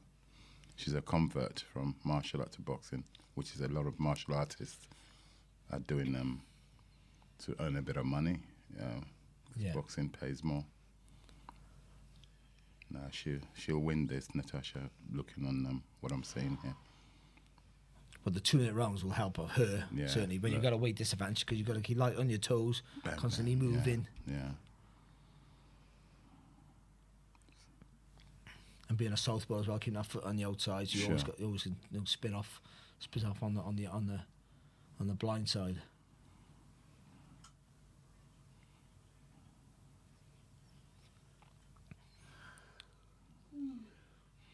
The left hand there from Jonas. I don't think she wants to be in there mixing it. No, it was a good shot. The other girl, Nemes, she, like I said, from that background, she you could see she'd be quite good on the inside. Yeah, she got a good shot there. Yeah, she got a good shot in. Yeah, it was a good shot there from Jonas, wasn't there? Yeah. They're coming forward. I still wouldn't take any risks. I think she's doing the right thing, though. Not engaged, not looking to engage too much. Change direction.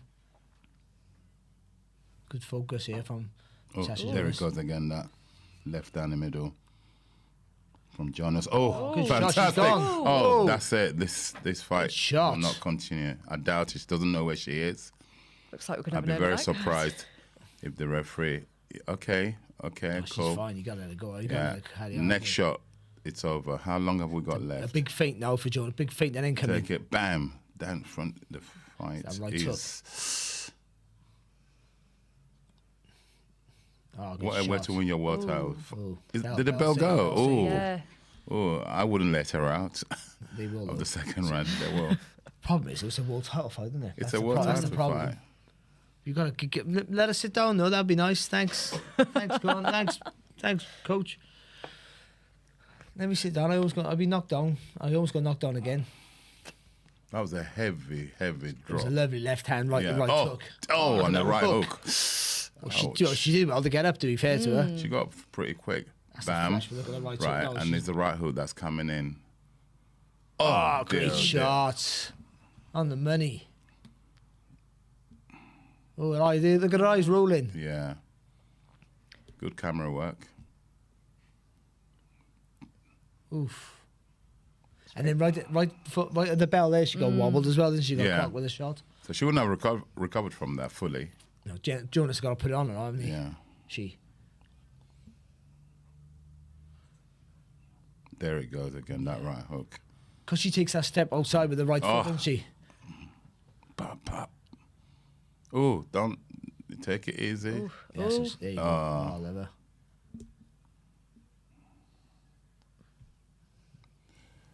Okay, the Be corner fair, wants to stop it. Yeah, she but said no. She's a tough girl. full of courage, isn't she? Going to window, walk into a corner, going, no. No, Oh, no. no, the referee, good call. Oh. What a result there for Jonas. Yeah, very good. Well done. Because who knows how good Namus is? You know, I've seen her. She's quite tenacious and stuff.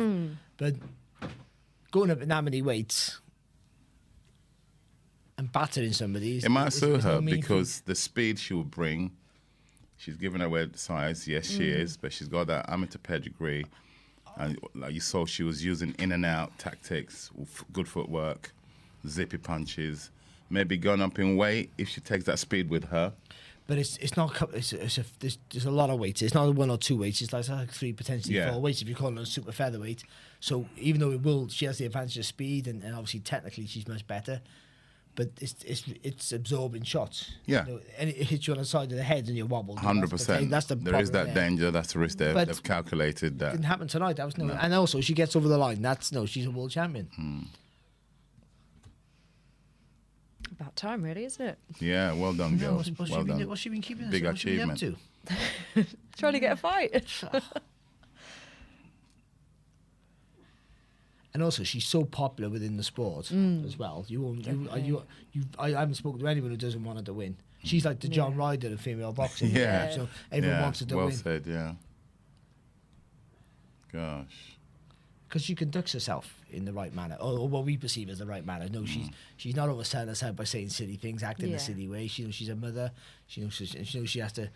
She has to be a role model and show her family the right way to go, and how you should conduct yourself. But also, she throws a really good right hand and a left hand and a right hook. That's the thing. People see the last punch. But the referee's seeing the 8, 9, 10 punches before that, isn't he?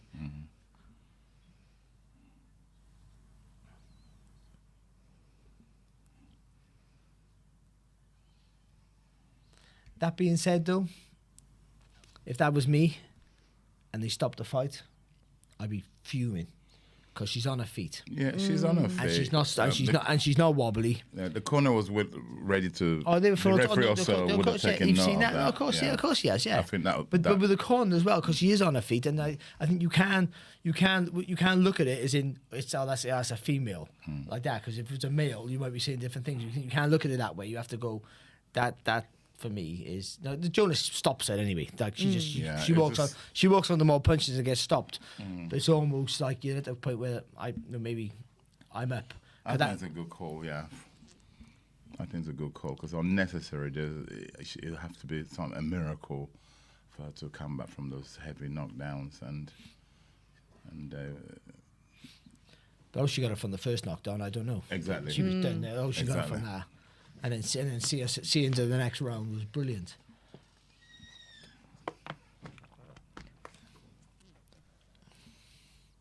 If you're going to win the world title, win it that way, hey? Yeah, absolutely. Yeah. Was that the first round? Yes, it was. Yeah. No, second. She could see the end of the round, didn't she? You're absolutely right. Yeah, second round. Yeah. The 2-minute rounds, they go so fast, don't they? Oh, yeah. Kind of regret putting 4 hours on parking now.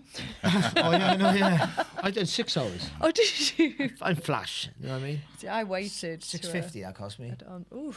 Put it on your expenses. Well, this fight went early, so they've got bags of time for the main event. Well, they'll do a bit of build-up stuff with it now, a bit more than maybe they would have, but they won't. Because the fighters, you say this early, but you got the fighters, especially at this magnitude, will go when they're ready, pretty much, won't they? Sure. Yeah.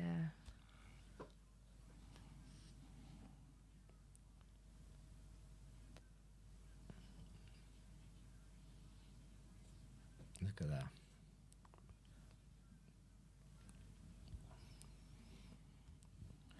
No, she finally got a moment. All I would say, right, about this now, it's fantastic achievement.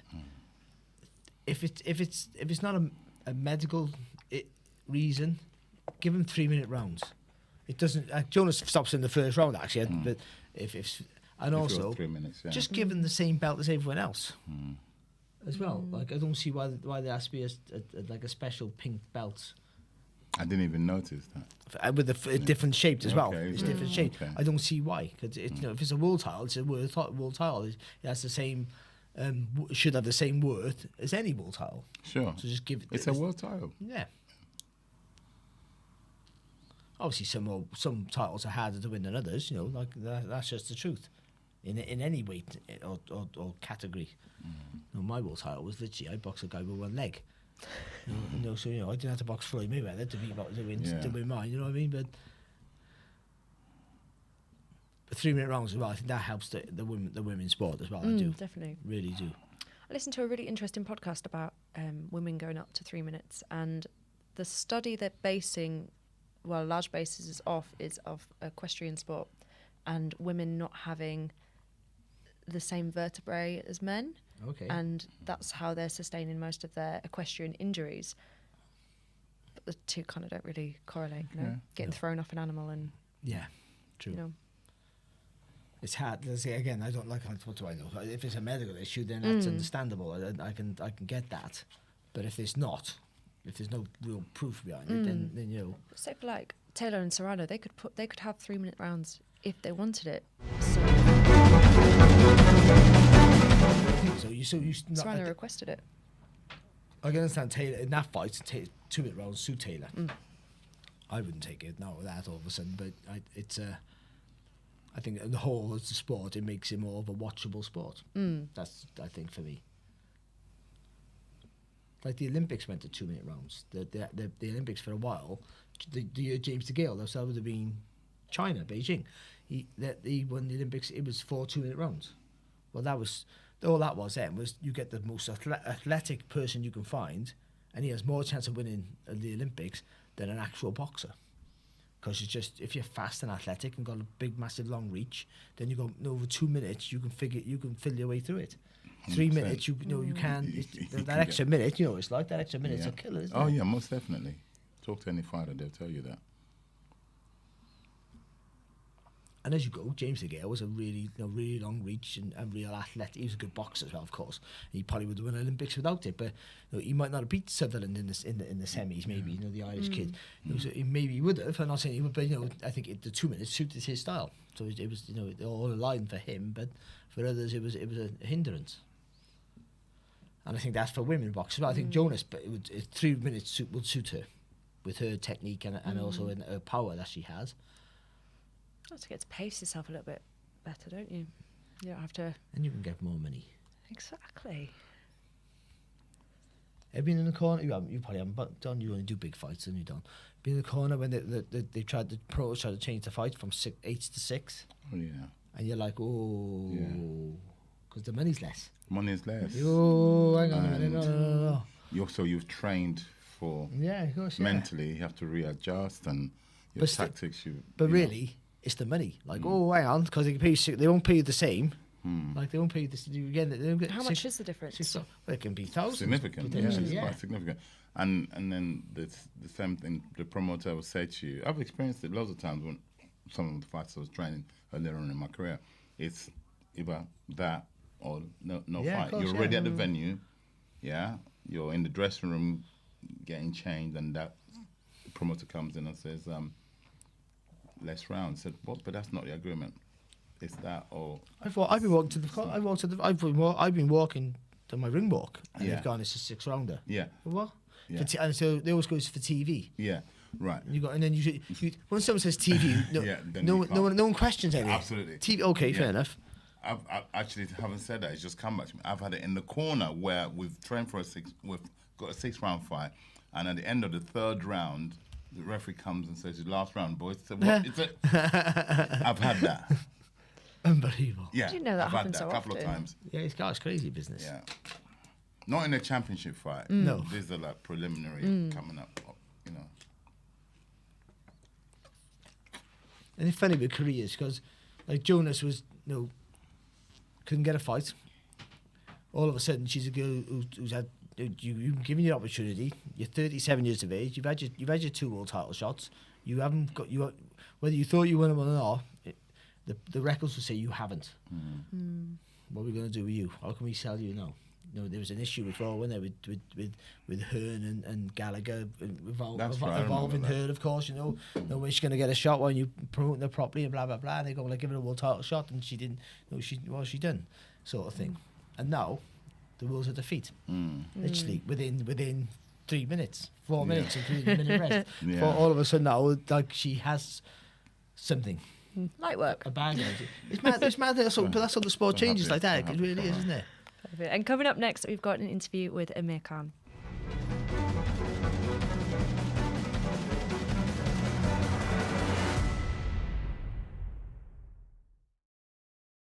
Right, 2 questions each, gents. We're going to have to get through this. Amir, how much have you enjoyed the verbal warfare heading into this one? You know, to be honest with you, I've not enjoyed the verbal talks and saying this and saying that, because at the end of the day, I'm a fighter. Normally, like, my fists are talking, and I'm not into having a fight like that. You know, it just makes it weird, man. To be honest with you, I'm a little bit sick of it. I didn't want to really talk much today. I could have just whipped into him today, but I was like, there's no point because the fight's so close now. I'm gonna let my fist do that instead. The anger that he's shown heading into this one, has that been a real sign of weakness for you? No, not at all. Weakness for me? I don't think so. No, because I think it shows. I think it's a motivation for me because it's made me train harder, work harder. From his perspective, not for you. From Kell's perspective. I mean, I don't know. Because at the end of the day, Kell needs to know that I'm going to hurt him going into that fight. Amir, first of all, what do you think the difference is between you and Kell as fighters? And will there be any mutual respect after the fight, regardless of what goes down? Look, the respect. There's no respect there. I mean, especially after that racial comment he made about me.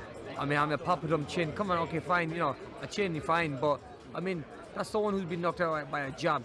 That's someone who it's someone who obviously goes into me being Asian, knowing I'm Asian, being a Pakistani, and then says, "Oh, you got papadum chin," and he's being racial. I mean, I just find it really, really sad that he said that. I mean, I lost a lot of respect. Even the little respect I had for him, it's gone out the window now. Difference between you and Kell as fighters? I'm a better fighter. I fought a better level. I mean, there's the reason why I'm the A side in this fight. There's a reason behind that. You know, I'm the better fighter. I've won more. I've won a lot more. Achieved a lot more. In boxing, yeah. Yeah, Kell Brook said that you two shared rooms when you were younger. Never did. You said it never happened. Can you elaborate on the comments that you made? I mean, I find that quite funny when he said that. I mean, he's that obsessed with me that he's thought he's dreamt of sharing a room with me. You know what I mean? Literally, he's imagined he shared a room with me. Me and him have never shared a room together. No. And talk to me about Eddie Hearn. He said he won't be watching the fight even though he actually wanted the fight on the zone. What's your thoughts on that? Eddie wanted the fight, and look, I think with the hype that this fight's got, you know, in the day, I'm quite surprised Eddie doesn't want to watch the fight. I'm sure he'll be tuning in. Eddie's not one of them to not watch the fight. He'll still kind of flick through it, or probably is watching it. Probably a little bit upset he didn't get the fight. Sky obviously won the fight, won the bid for many reasons. Money's not everything sometimes, even though Eddie did offer a little bit more. I think more is what is the hype, the advertisements that Sky do. The way they promote the fight is just massive. They got a massive machine behind them. What's Eddie's being bitter?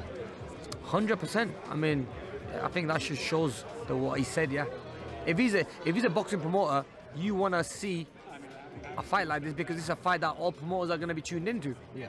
This is a fight that he's promoted me, he's promoted Kell. So does that mean even guys he's promoting now, if they leave him, he's never going to watch their fights again, he's going to hit them. So he's quite bitter of Kelly, for Eddie for saying that, you know.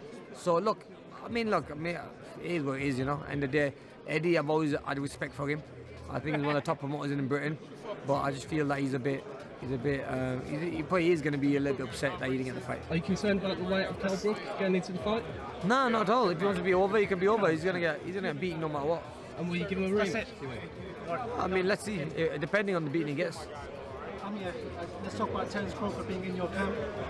What have you learned from him in this camp? I know you guys both sparred. How did that go as well? Our sparring went really, really well. And you know, when someone like Terence comes to you and says, "Oh wow, you did really well," and you did better, your sparring, you've come on so much. That just shows that how much you've come on since I last fought him.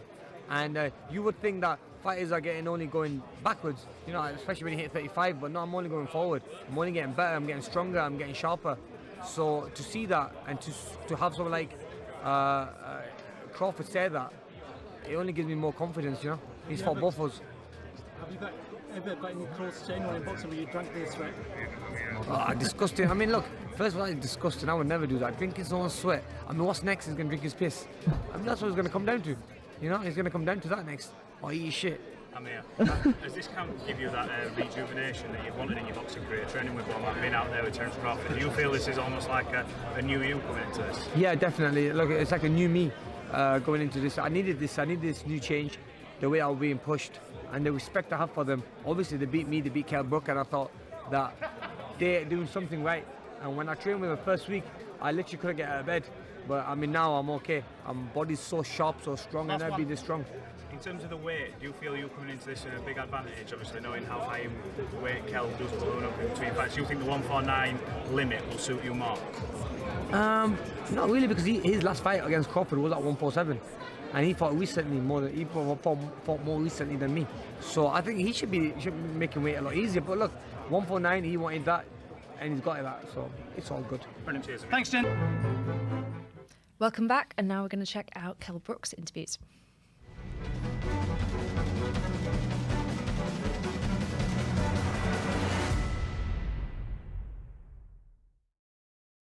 Radio Raheem with the special one, Kell Brook. First of all, congratulations. I know you've been chasing this fight for many years, if not a decade, and it's finally come. We've seen you up there talking about an early relationship with Amir Khan, where you guys were once friends. It almost seems like this kind of bitterness and this kind of rivalry can only start with a friendship. Did you once consider him a friend?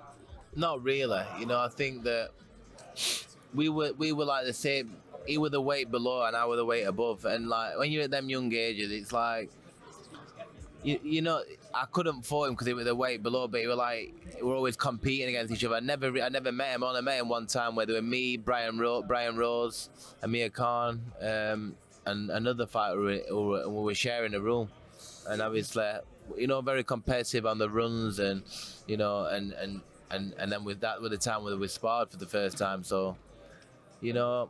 I don't know about friends. Like, I acknowledged him, he acknowledged me. You know, we got on. You know, but it was the first meeting of him. I didn't really know him, but you know, since then we had the same promoter in Frank Warren, and when he used to get asked about me, about why don't you fight Kell Brook, he'd say, "Who's Kell Brook?" Like, he was made out I didn't know who I were, and he shared a room, and he knew for a fact that, you know, who I was, and it's just disrespectful that, you know, that's how he is. You've both gone on to win world titles and have your moment in the spotlight, but Amir managed to get big fights in the States and become something of a celebrity in his own right.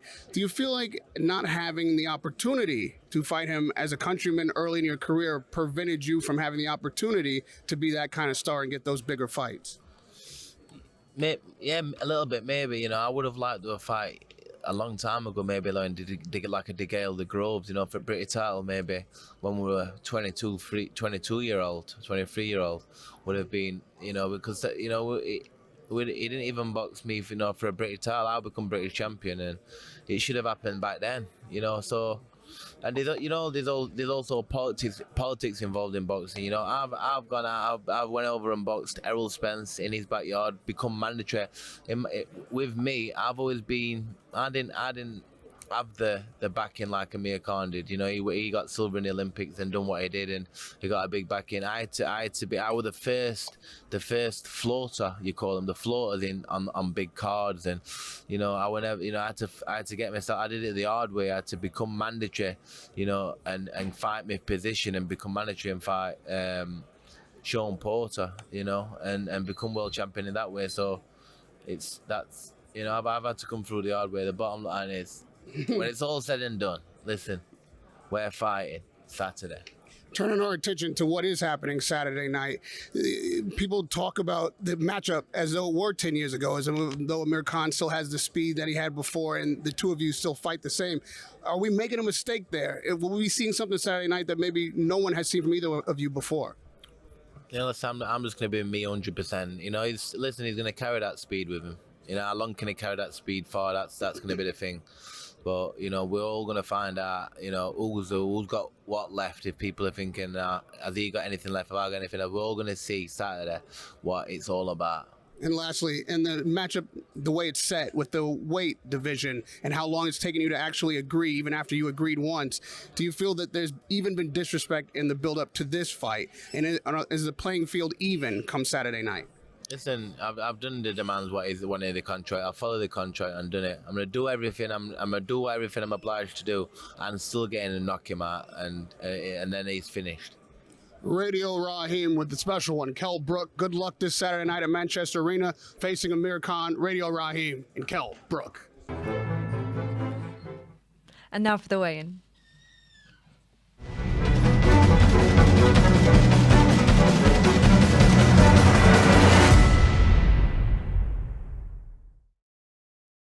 Gentlemen, it's time for the weigh-in for the main event.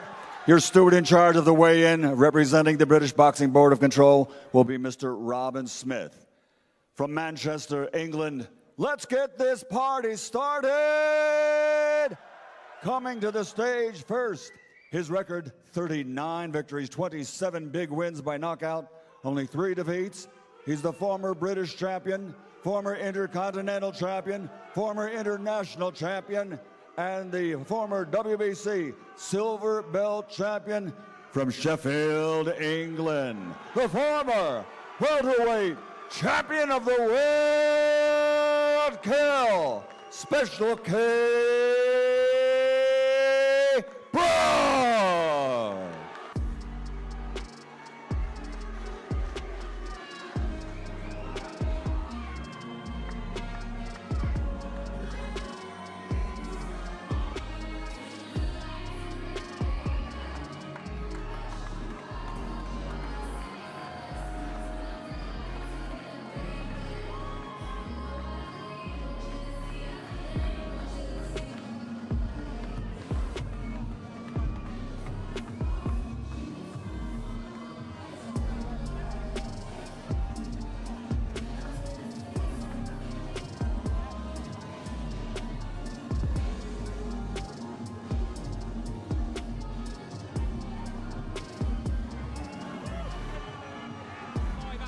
Ten stone, 8 pounds, 5 ounces for the special one, Kell Special K. Brook.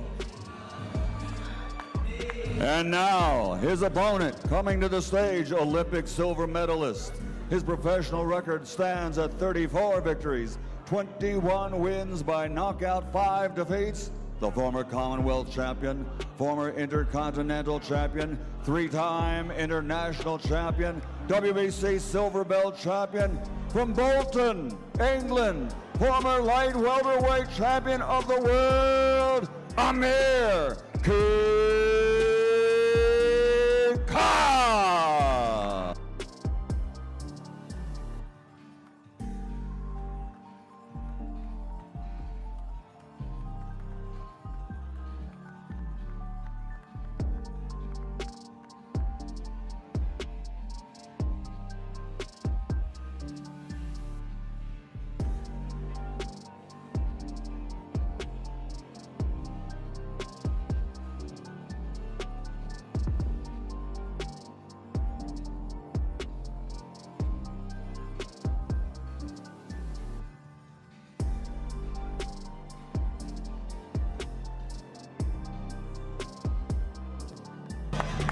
Stepping onto the scales, Amir Khan, former light welterweight champion.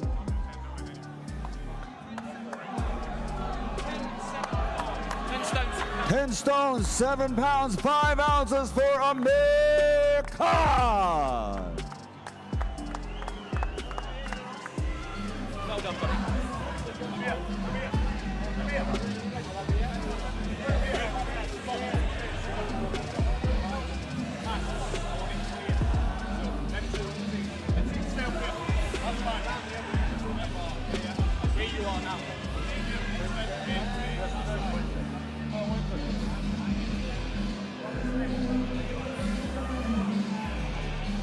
Here they are, ladies and gentlemen. They'll be coming to the front of the stage for their final face-off before tomorrow night's main event, scheduled for 12 rounds in the super welterweight division.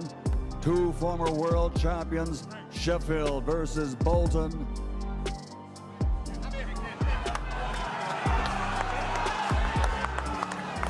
The special one, Kell Special K Brook, Amir King Khan. It's not about titles, it's not about belts, it is about legacy.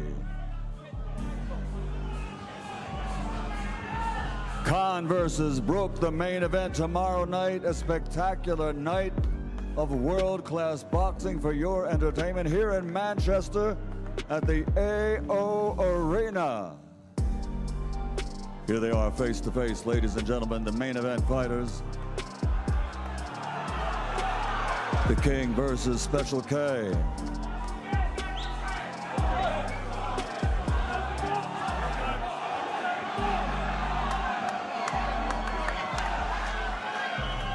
They'll be in the ring in about 30 hours right here in Manchester. Let's give them both a round of applause.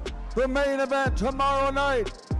Sky Sports Box Office, live from Manchester. A great night of boxing. We'll see you all there.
All the way down to them two white lines, not them stairs, and put your arms up like you just want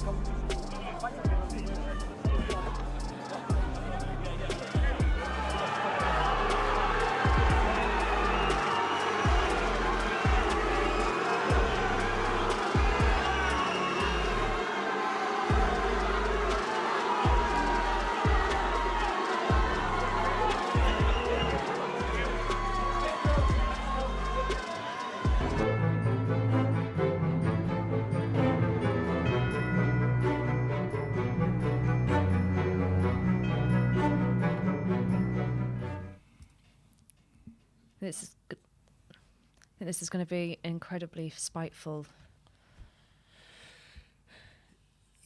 Gotta be, haven't it? So, what are we looking at? Both 35 years of age, 39 fights for Khan, 42 for Brook. Khan's won at 34. I can't have my glasses on. I'm struggling. Khan's had 34 wins, 21 KOs, with 5 losses. And for Brook there, it's 39 wins out of 42 fights, 27 KOs, that's a big KO ratio, and 3 losses. Who'd you say's got the better resume? Yes. Oh, Khan by a million miles. It's not even a competition there, really, is it? He really has. No, but it's still, I think it's still down to the fact that his style is suited for someone like a Brook. You know, to counter, because Brook likes to put pressure on you, but make you lead, so he can counter you with power shots. So that'll bode well, because Khan likes to throw a million punches sometimes, and he's got to go super fast hands, so he can get himself into trouble. Don was talking about that earlier on, but also if Khan can be a little bit more economical with his work, but keep that speed, so that he only throws 2s and 3s, not 4s and 5s, then I think he can cause Brook plenty of problems. Can you believe it's been 17 years? Gosh. Unbelievable. Time sure flies. I only found out this week with, that they used to room together as amateurs. Is that correct? Yeah. Okay. And so I think they were always Brook was always a weight above him. So when they're boxing for England and stuff, obviously Amir Khan went on to do so much better than Brook did as an amateur. Sure. But they were always winning maybe schoolboys or NABCs, whatever. They were always just a weight above. So they would room together sometimes. So they were never enemies. maybe not friends, but there's a history going way Yeah. back beyond the professional game. So in the next couple of years, my best scenario would be them two getting together for a kind of like a TV show, a bit like Carl Pilkington. Yeah, that could I think that happen. would be great because they bicker like a married couple. Yeah, that could happen. That generally does. It's almost like the George Groves and Carl Frost Yeah, situation. definitely. You know, that could happen. Or more George Groves, James DeGale. Yeah, that was the real thing. Cause I don't think they speak to this day. Yeah, you're right. I think the Groves and Frotch thing was engineered and become a thing, didn't it? In the end, but Groves just wound him up and then Frotch put him to sleep. But that's what happened in the end. But I mean, the Groves DeGale thing was a real spicy. They boxed in the same club and then and they used to train. I know they used to train different times. Because then I think then James DeGale was trained by the junior coach in the end because they wouldn't train together because George did George beat him in the ABAs, I think. Yeah, George was winning in the amateurs and Yeah. James went up and won Yeah, gold. when they won the gold in the Olympics. Yeah. Yeah. It's a mad the history to all these these domestic rivalries, and you see them, they're built up as professionals, but it quite often goes beyond it, doesn't it? Yeah, just more than that, and then adds the spice. And again, that's another reason why they haven't fought each other, because losing at world level against a guy from America or any other country doesn't matter. No, you don't want to lose, but you're losing it for the highest level. But who wants to lose to someone from the same country or whatever it is area? Yeah. You know, it's a bragging right. That's different to all the others, isn't it? Because no one wants to lose, but you want to say whatever happens, you lose a world title fight. You can say I'm the best, still the best where I'm from. But one of these guys, obviously they're not the best welterweights in the country now, either one of them. But in their mind they are. But I mean they can't know to lose now. Back then when they were both very active, would have been maybe career suicide for him. And it's a risk. And also I just think because Amir Khan is always the A side, he just thought I'll just leave Brook hanging on forever until he's ready for me. I think I could win comfortable. I genuinely think that. I could see in his body language that's because he knows it's all about him. And once as much as Brook has got a name of his own, it doesn't compete to Amir Khan's. The fact that he might go knock Amir Khan out in 10 seconds. I'm not saying he will win the fight, but I mean literally, Khan has been a superstar since he was 17 years of age. That's just a fact, yeah. 100%. After the Olympics. Well, they boxed on the same cards, but Brook, Amir Khan was topping bills even when the token top of the bill was a title fight, but it was Amir Khan. They were remember they were taking all over the country, weren't they? Everywhere, they were everywhere around the country, 100%. Glasgow and all sorts of places. So just because he was the Pakistani population, but in the UK, just fell in love with him like they all do, of course. Anything that's and also when the Olympics at 17 years of age is silver medal, I should say, is something special. 17. Yeah, I would say so. I mean, It's that's unbelievable, remarkable isn't it? when you think about his history, what he's achieved. It's unquestionable. Was he 22 when he won his world title?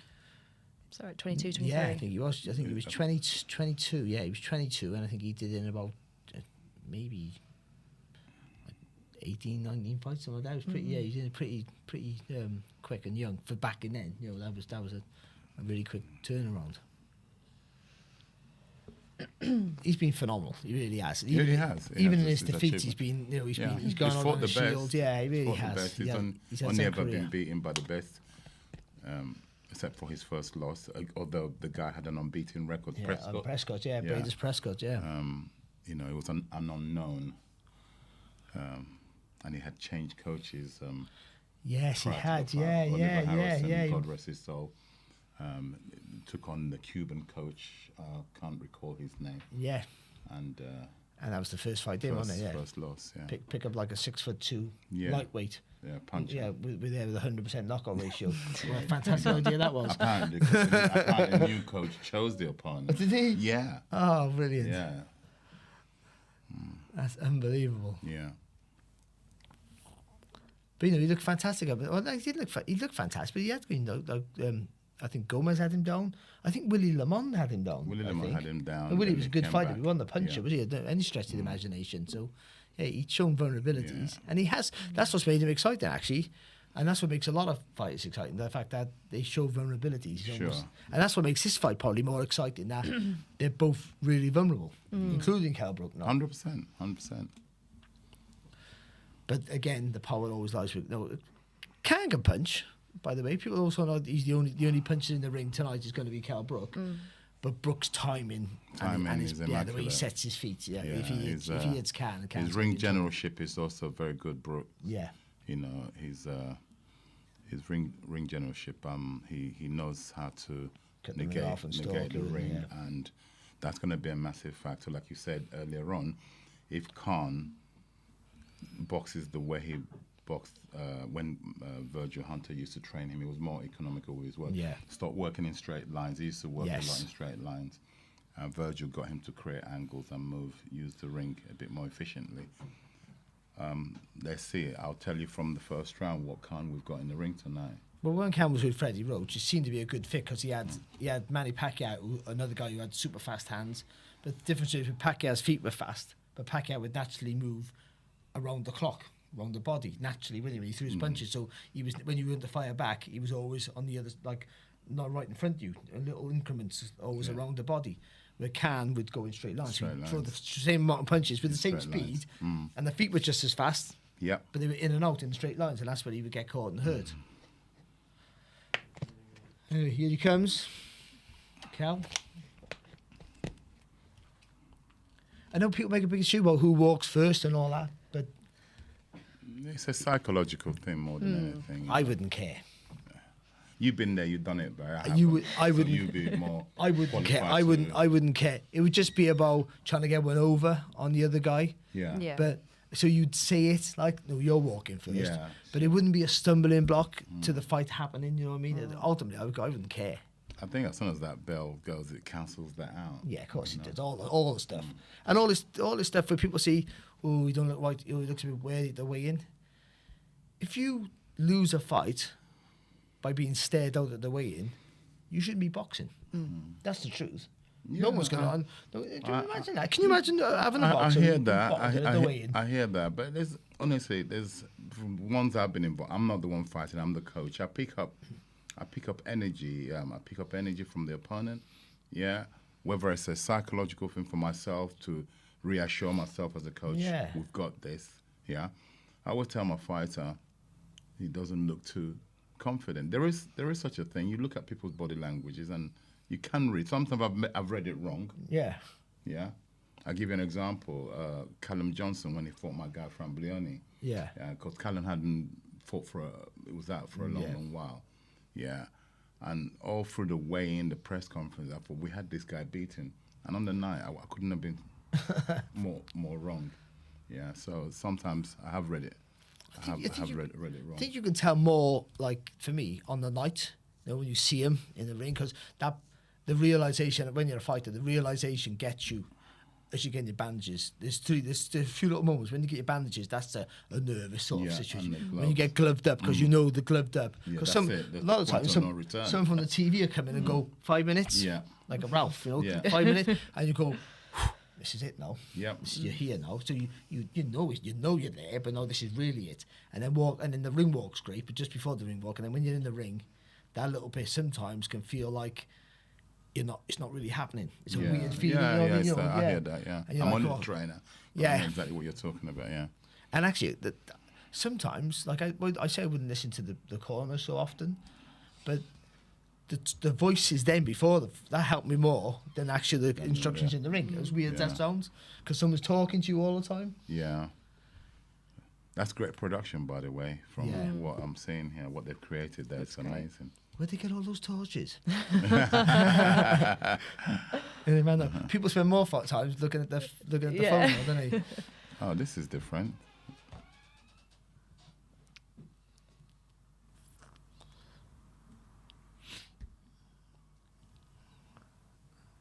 Kell walking first.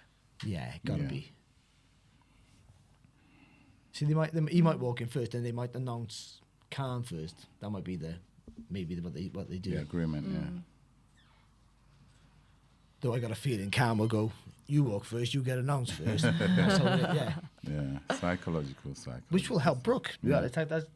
Khan might have a little bit of a smile to himself, but Brook, that just steals him, doesn't it? I've never seen a pianist at a ring walk. No, I got all that smoke as well. Would this be Brooks' music then? What he's chosen to walk, or is this a general production music? I would have thought it's Kell chosen it. I can't really hear it. He comes to all of the lights, doesn't he? Is it all of the lights that was called? I'm not really. Yeah, this is it now, isn't it? I'm still listening to 80s music. If you were to choose your ring walk now, what would it be? Menahalik. You want to do a rendition? I do not. Any Welshman will know. But I was never into all this. I wish I was now looking back, but I never really sold into all that. They would come sometimes to TV and say, "You've got your ring walk music," and I would just say whatever, because it wasn't important to me at the time, because I wasn't good enough to be able to focus on that and focus on not getting beat up.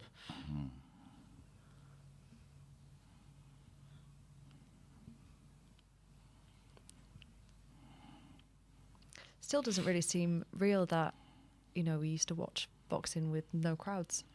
Yeah. Not even that long ago. Yeah. That wasn't that long ago, yeah. You're What are right. you on about? It's just making things up now, love.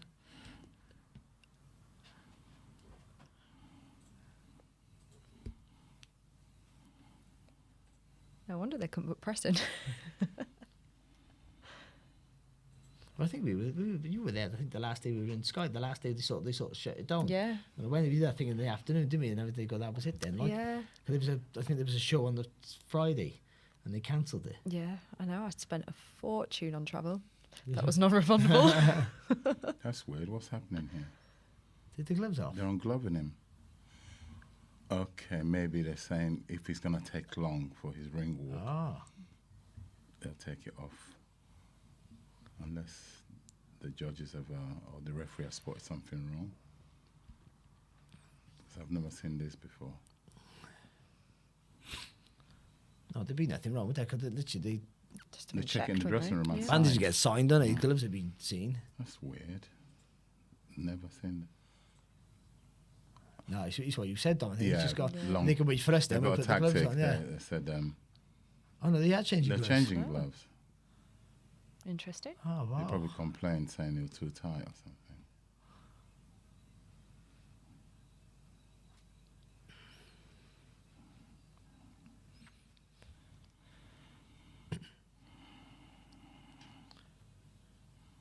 But there must have been a complaint there, because they're different gloves. They're not just. They haven't just loosened the gloves and put them back on. They put different gloves on.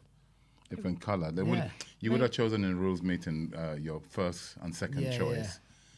Probably something's wrong with the first choice. They've said. These ones don't really go with his outfit. Are they different makes?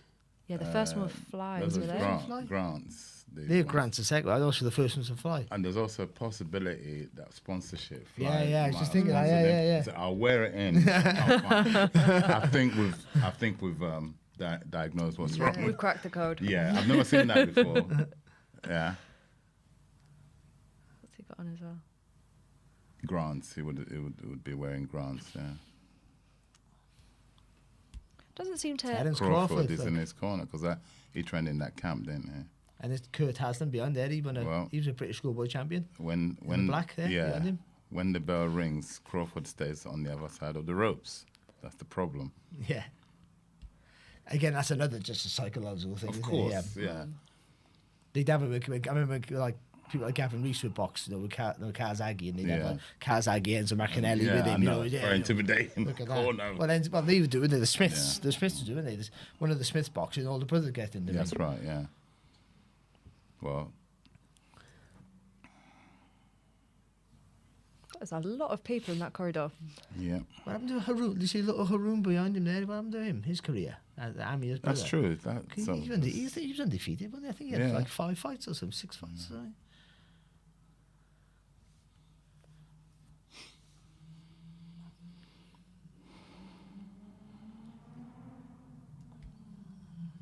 It's when reality is sinking in now. Yeah.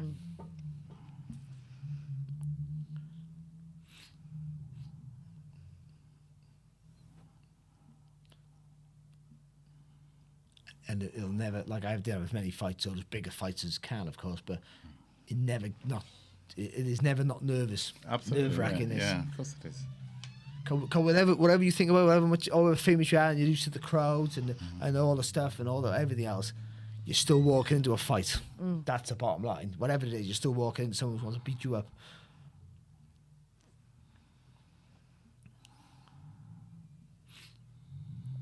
So almost you can think it's like someone offering you outside in the pub. Yeah. It's just like, it's that for that little while. That's all it is, isn't it? Someone wants to hurt you.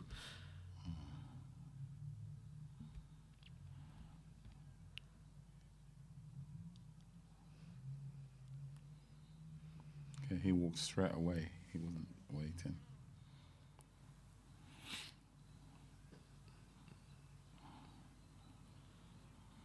Considering when this fight got announced, everyone was like, "Oh, it's X amount of years too late." Everybody's been so excited for it. Yeah. It's weird, isn't it? People love to complain, though. No, because it is really, it is practically two retired fighters. Yeah. That's more or less. No, Yeah. no, You're neither 100%. Neither one's really retired, but they are more or less. Yeah. And so it's. I'd be surprised if they fight again, win, lose, whatever. I can't say it. The problem is, though, like Khan said, he will fight again. The thing is, they shouldn't. They shouldn't, but they probably will get a world title crack off it. Wow. Because it makes financial sense. Yeah, That's the That's it's the thing that's not great for the sport. Yeah. Actually, that's the problem. Yeah. But they might. I don't know who these fight because it's a horrible way to be in, isn't it? Right now.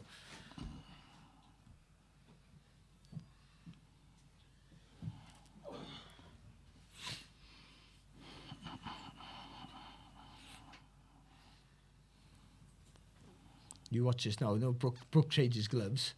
Amir's going to put the gloves on Terence Crawford. That'll be the next thing now. Tag boxing. Yeah, I've thought about it. Yeah. I thought about it. The next, won't it? Proposing it. Next. Yeah. Have you seen the pillow fights they're having now? Yeah, in I've the heard ring? about that. I haven't seen it, but I've heard about I it. made a career out of that. So we invented it. Hey, come out of retirement.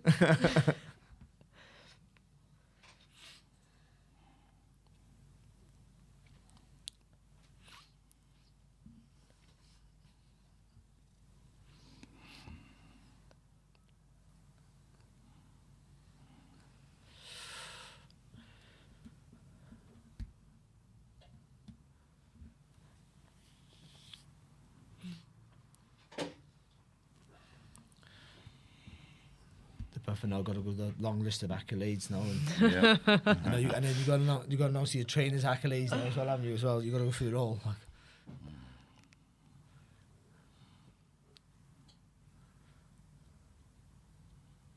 This is the worst part, though. This is right here. Yeah.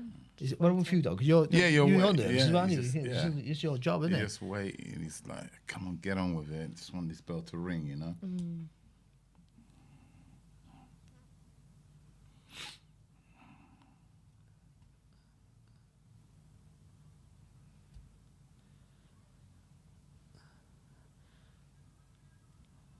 There it is. That's the one.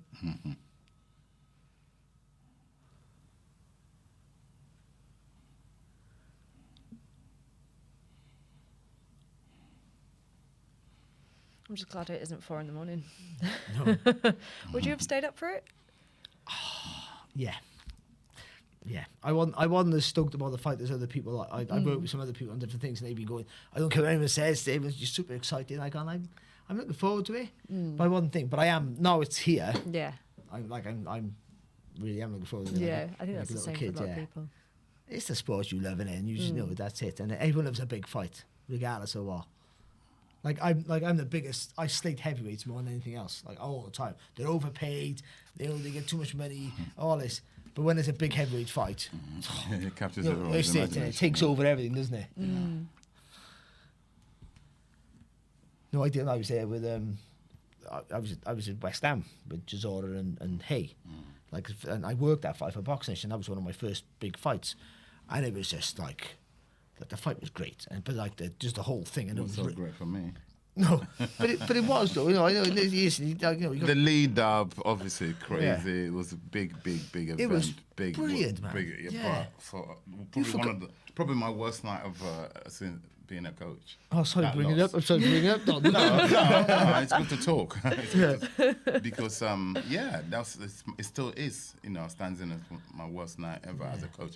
Because you want to win every fight. That one in particular, for a lot of reasons. Yeah, of course, yeah. We said today, you owe me this. You owe yourself this. Yeah. You owe your family this. You got to win this fight because of the character that's involved. But it was so big, you forgot about the rain. It was like a horrible weather in the end, actually. Oh You just God, forgot yeah, it about was the an rain. awful night. Yeah, overall, it was, like I said, it still stands in as my worst ever night.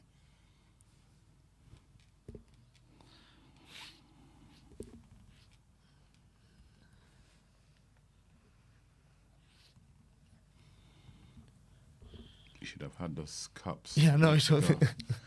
You should have had them weeks ago. I should have gone on sunbed to. This guy's not it's not a good look. Here we go. It's gonna kick off. If Khan gets drawn into a war, Yeah. it'll be over quick. If he boxes clever, perhaps. The referee Here we looks go, excited. fight fans around the world. SecondsOut.com. Here we He go. looks a bit nervous, Khan, actually. He does, yeah. Doesn't he? Where was his last fight? It's Crawford, 2019. Yeah. Oh, okay. Here we go. Oh, no. Was it? Or was it Billy Dib?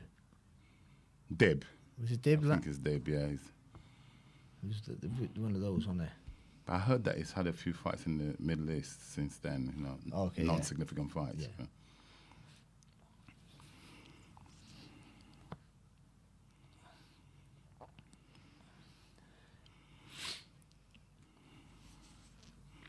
Got to keep that constant change of direction with the feet there, Khan. It's all about the Hasn't he? feet, isn't it? Without running, though, got to keep moving without running. Because, like you said, Brook's good at closing the distance and he's cutting you off.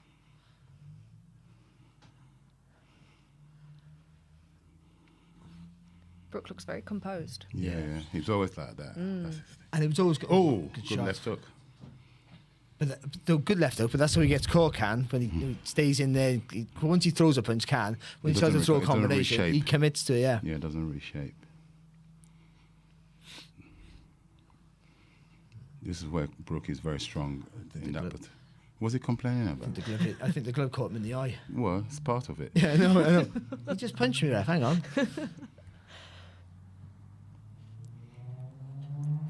You don't want to be jumping in like that, though, Brook. You want to be closing the distance and putting pressure on Khan, but taking risks. Oh, good shots. Good left hook from there from Khan.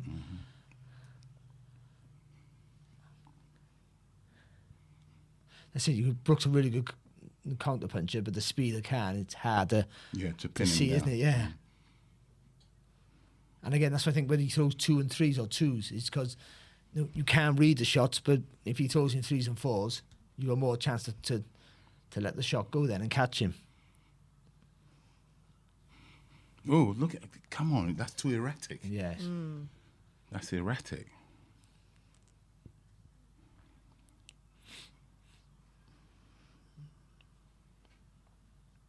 Oh, good. Oh, There good we right go. hands. He's done. It's gone. It's gone. It's gone. He's done. Minute gone, he's done. You got to put the foot in the pedal now, Brook. Settle down, Brook. Settle down. Done well there, Khan, to see to that, but Brook didn't put the pressure. He's not composed there, Brook, but I think that was his opportunity there.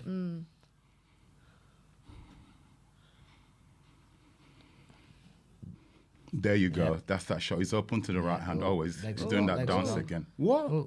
He'd recovered well. Determination, that is. Well, one thing you know about Khan, though, he'll keep throwing money until he's out. He's still hurt.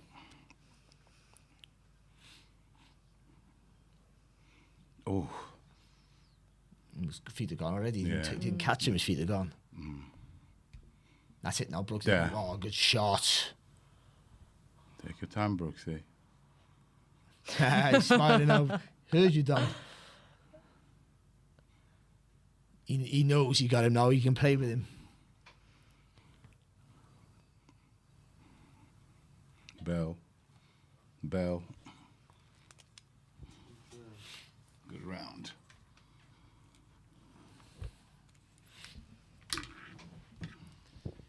You could give that a 10-8 as well, couldn't you? You could, but it won't.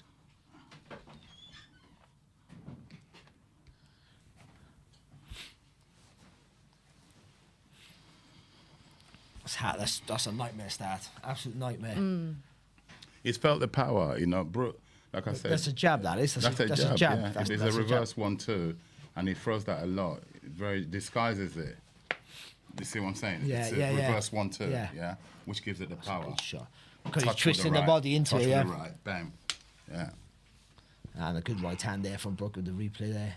To be He fair, did to well. Khan, He did well to retaliate. because his right legs there. are all over the place, aren't they? Yeah.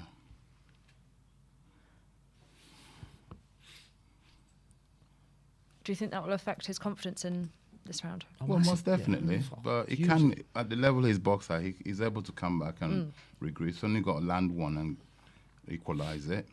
But that's a problem. He's got to go chasing now. That's a problem. Good shot. Brooks got to just hit. Oh, Whoa, he's good he's left going foot there for for it. Khan. Yeah, he's going Brooks just for got it. to hit him early, that's all. Take away this little bit of a little ambition he has here for Khan for the round again.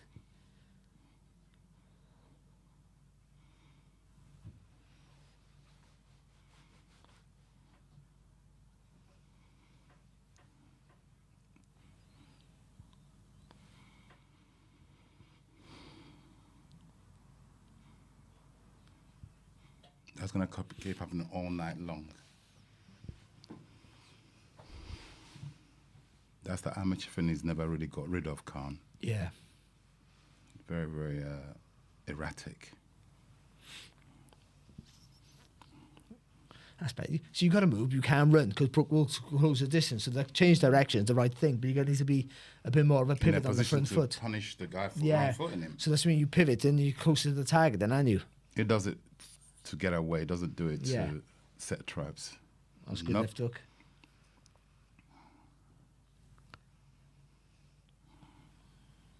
See what I mean about cutting off the ring? Yeah. Brooks making him work. Oh, good shot, Brooks. And making him throw when he out of necessity rather than when he wants to, isn't it? That's the Absolutely. difference. Absolutely. Oh, He good right walked hand onto there that. from He Khan. walked onto that, yeah. Good fight. You had a good round, Khan, here. Brooks not in any trouble, like, but he's did answer a good shot here, Ooh, Khan. if he threw that right, he would have got in.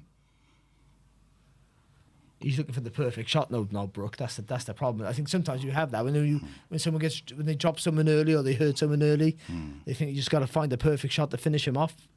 I just think just keep hitting him. Oh, good shot, good shot. It was a glancing blow. Yeah. Oh, if that came home. He took a right hand of his own there, I think. Yeah.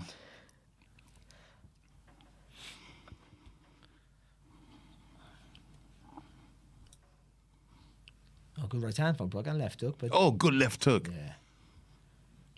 Good The right problem hand. he's got is everything he's landing on Brooks not having any effect, is it?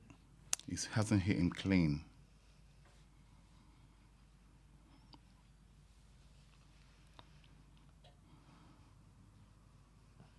Give Khan his credit though. He was spent after that first round. Oh, got caught there though. Oh. Don't struggle. He shouldn't be wrestling with Brooks. Brooks is a very strong guy. See, it also happens though. You revert when you're under pressure. You revert to type, don't you? And coming in with those combinations and being erratic with the shots. I'll give that. I think Khan did enough there. I think he landed with. I think the Brook finishes strong I'm there. giving it to Brook. But I think he landed with enough punches early in the round there to give him a call in that. But He could easily draw that round, but I've leant towards my the man. whole demeanour for Brook is that I'm under no trouble here. You're just making you work hard and. Yeah.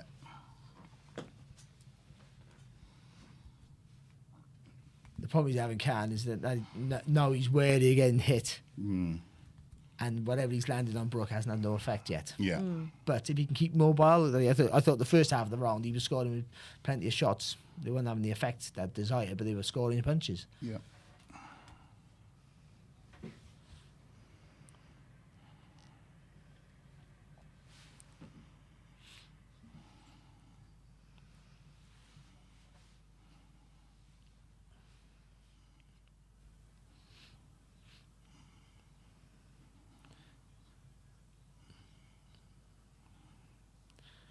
Brook got to start blocking and countering, hasn't he?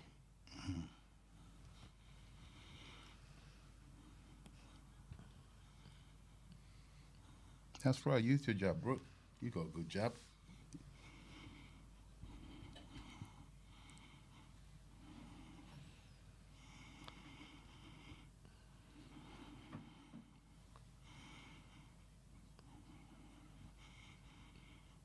Shot.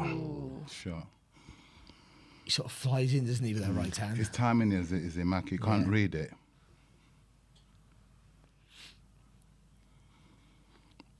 Sure. Ooh.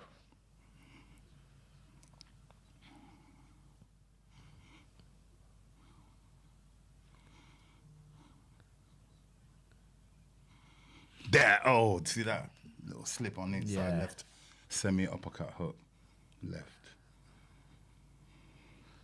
All he needs to do in the start of the round, if it goes under the round, once he hits Khan with a decent shot, that puts straight away. Then you dictate the round there, because that puts Khan on the alert. Then he's wary of getting hit. Don't allow him to get any rhythm to his work. He's always thinking, "Well, I've got to get this right now. I've got to get this right." Scrappy there from Amir Khan. See, Kell's not doing any work. Just cuts it off. Yeah. You know? Oh, unlucky. Good jab there from Khan.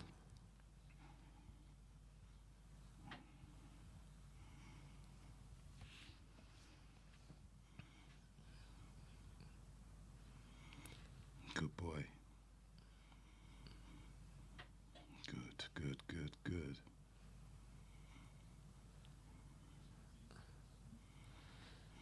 Oh, don't fall in. Suicidal. Got to do something, Khan. You got to feint and throw. You got to do something, because he's allowing Brook just to walk up on him. Good shot. Good shot.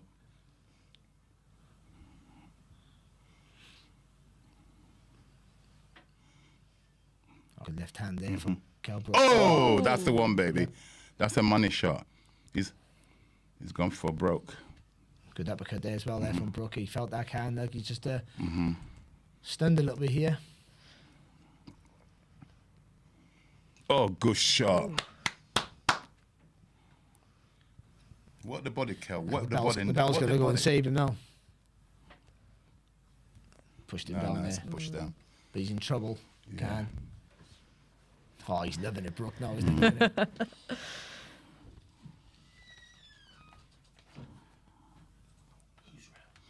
Brook.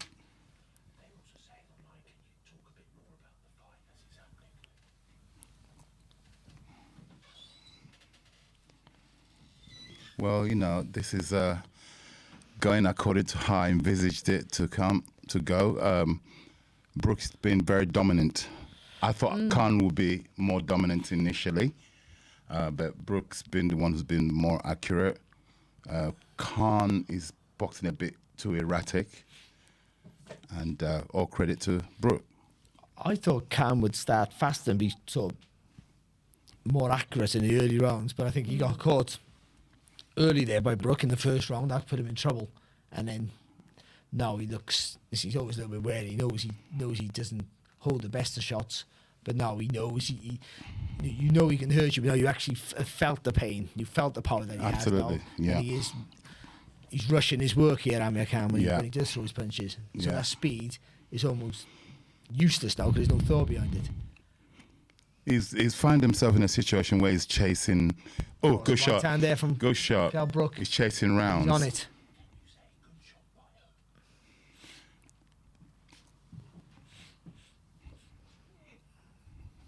He's trying to fire back there. Amir Khan, but there's no thought in his work. It's like a panic. There's no strategy as such from Khan, and Brooks is. We said earlier on, is more composed, stalking him. Good jab there, though. From Everything's been on point. His timing has been immaculate, like we knew he had immaculate timing. That's a nice left hook there from Brook. Khan looks to fire back, but Brooks again just sits down, lets the punch go over his head. Again, no panic, no stress to him. It's all his edge, just nice and relaxed, making Amir Khan do all the movements, all the work. But little rewards.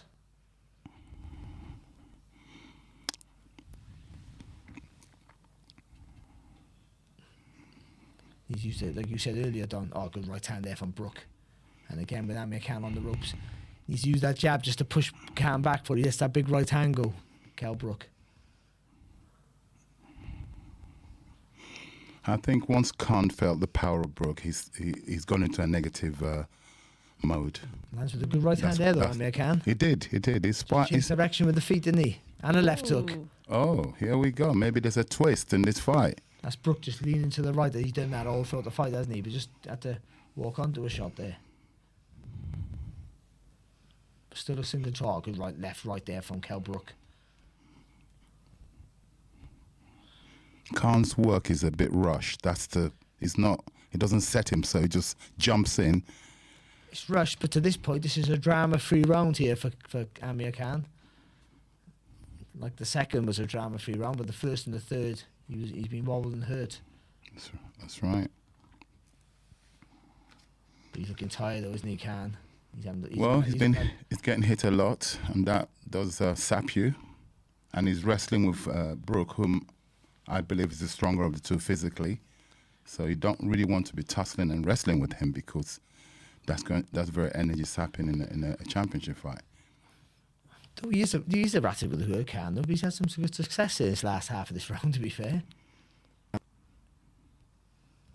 He's a little bit scrappy with his work. Oh, my dear, from Brook. Look at that. Yeah, he's wobbled him with the right hand there, Khan, looking to hold on. The thing is, he doesn't know how to tie you up, does he, Amir Khan? He never has learned that trade of inside work. No, he goes back to his corner wobbly there, Khan. He's not an inside fighter, never has been. His best tactic or game plan for this is to keep it long. He hasn't been able to do that. No, and that's another Brook round, isn't it? For me, you see him go back unsteadily on his legs there, Amir Khan. Boom back in his corner there, well, sort of in his corner, the head poking through the ropes. Too big to get in the ring, isn't he, to be fair? Like I said, you can have Bomac, you can have Terence Crawford in your corner. When that bell rings, it's just you and the opponent, and that's exactly what we're seeing here. Oh, what a shot from Brook. He just perfect right hand. Jab, doesn't he? And textbook right hand. Yeah, he brings a shoulder into it. Look at the focus on focus on Brooks' face. Oh dear, what a right hand. I'll tell you why. People saying Khan hasn't got a chin.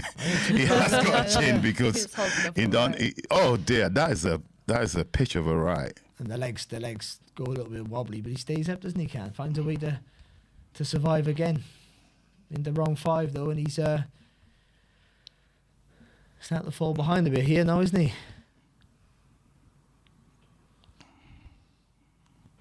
I know you tend to think that Brook doesn't have the best of engines, but he's dictating the pace. He's dictating the pace. It's Khan around the world. He has hardly taken any significant shots, which the shots Khan's taken, literally, they break you. They break you. You can't take them for too long. I think he just hurt Khan again there with a nice little swoosh out and right hand over the top there from Brook.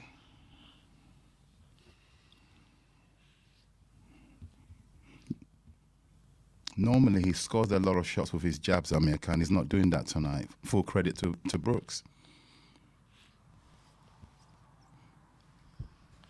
He does that well, Brook. He doesn't throw the jab. He just puts the left hand out. He puts it out for the right. Steps back when it lets you walk into it. Oh, beautiful right from Brooks. Another one too. Lovely. And a right it's only a matter of time. Clubbing around the ears there from Brook, and Khan not looking to fire back, just looking to cover it up. I tell you, he's whatever happens, Khan's proved something tonight. He's actually, his chin, he's had it fixed. If he had a suspect chin, I mean, the shots he's taking tonight from Brooks. But he has to fire back here, because Brooks just walking up on him now. Not even have to stalk him, just walking up. And then his hands go. And for me, I think Brook could put his foot on the gas now. 1 minute 20 to go in round 5. Oh dear. Khan getting from bad to worse for Khan. It's not having a good day. It's had a terrible night so far. But it's a championship fight, you know. I still think there's a twist in this fight. And he tried to fire back there, Khan. Oh dear, oh dear. From Brook. Oh my dear. He's looking for that. He wants that. He's looking for that money shot. He wants that one big shot, don't he, to put him to sleep. Brooks. Should Khan be still running at this point? Because that's a lot of energy wasting. Obviously, that's his game plan, but it comes a point where you can't. You must have plan B, surely. The thing is, when you're hurt, though, you're just looking to survive, aren't you? That's what he's doing. He's looking to survive, get through the round. You see how he threw those punches? They're just like guessing punches. They're not meant. It's just a guess. At this level, you can't be throwing guessing punches. He's walking him now, Brook. Just walking him down. Oh, beautiful technique from Brooks. Good slip. Dipped to the left and he didn't. Oh, dear.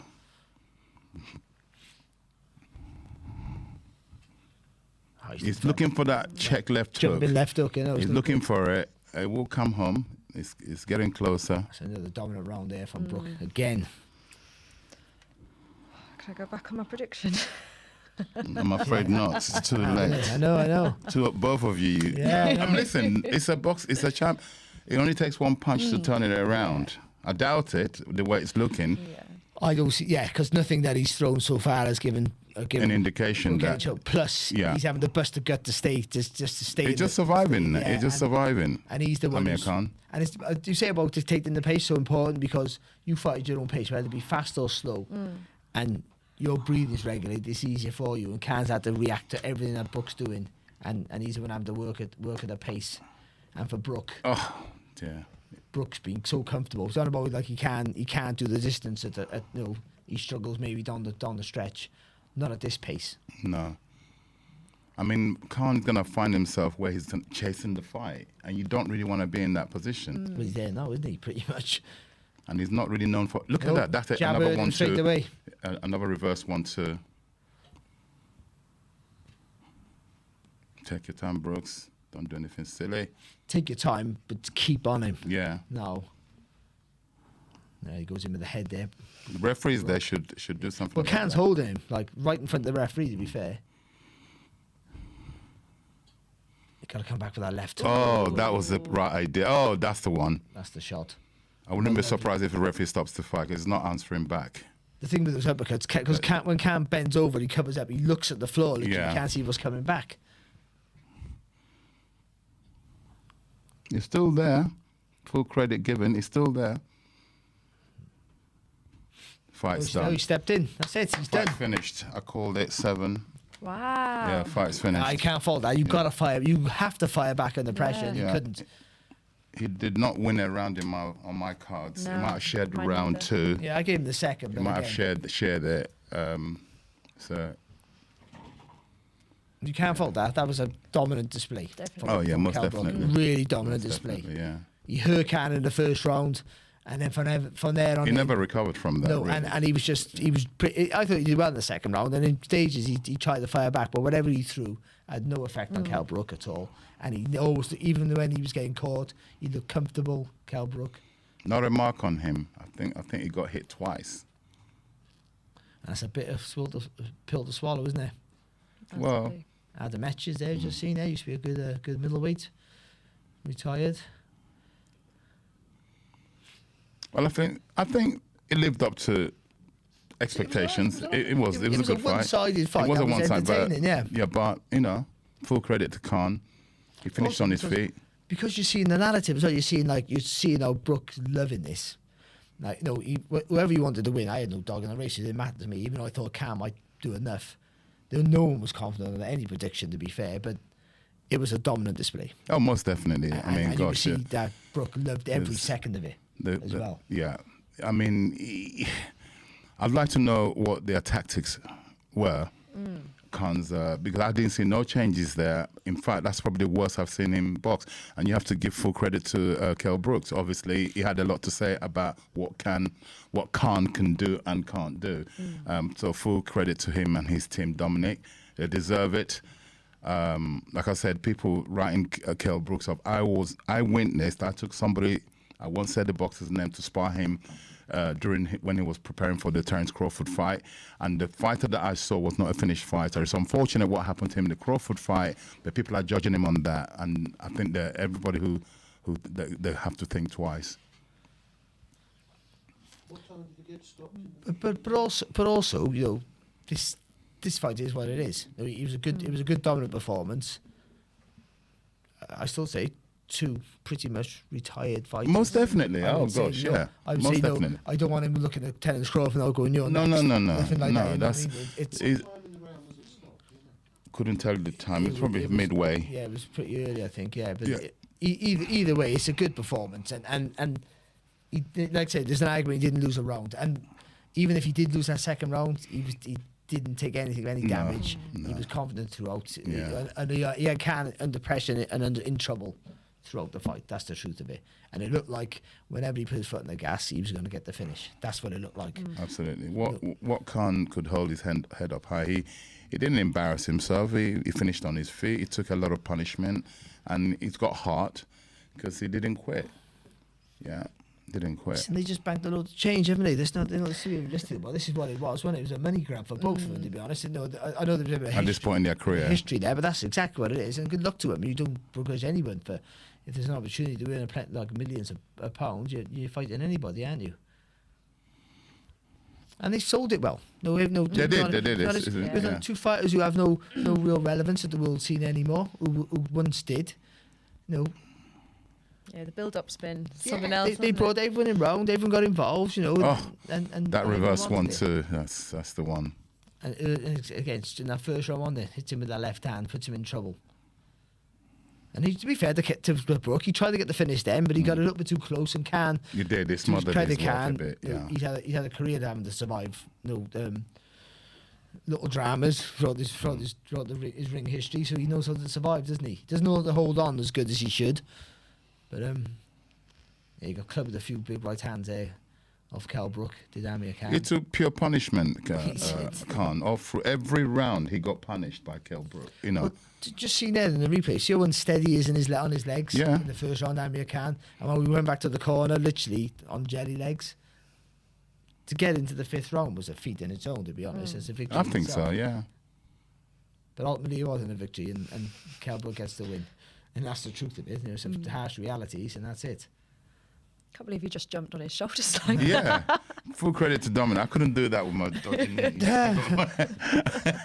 I wouldn't even attempt it. I used to do it to heavyweights, like it doesn't matter, but not now. I've got dodgy knees. Well, old age. To be fair to Kell Brook, he didn't break a sweat. No, he was.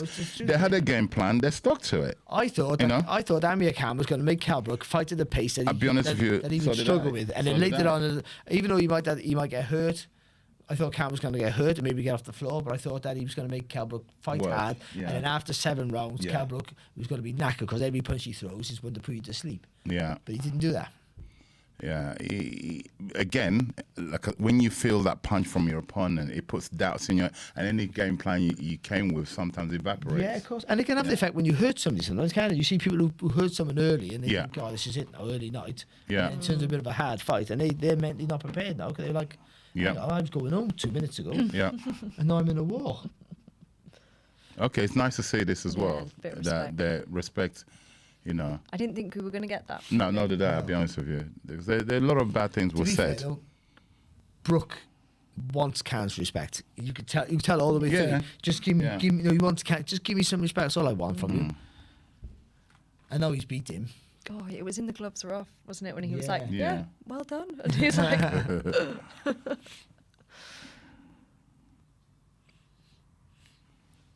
do you think Khan will retire now, properly? Yeah, he should. He should. I mean, He's had a God, come on. fantastic He's had career. we said earlier on before the bell was, the guy is a legend, and what he did for British boxing, a lot of kids, let's say, I'm going to say how it is, a lot of Asian kids who Yeah, of wouldn't course. Yeah, of otherwise course, yeah. have gotten into the sport, that inspired them to get into the sport. So, he's done a lot for British boxing.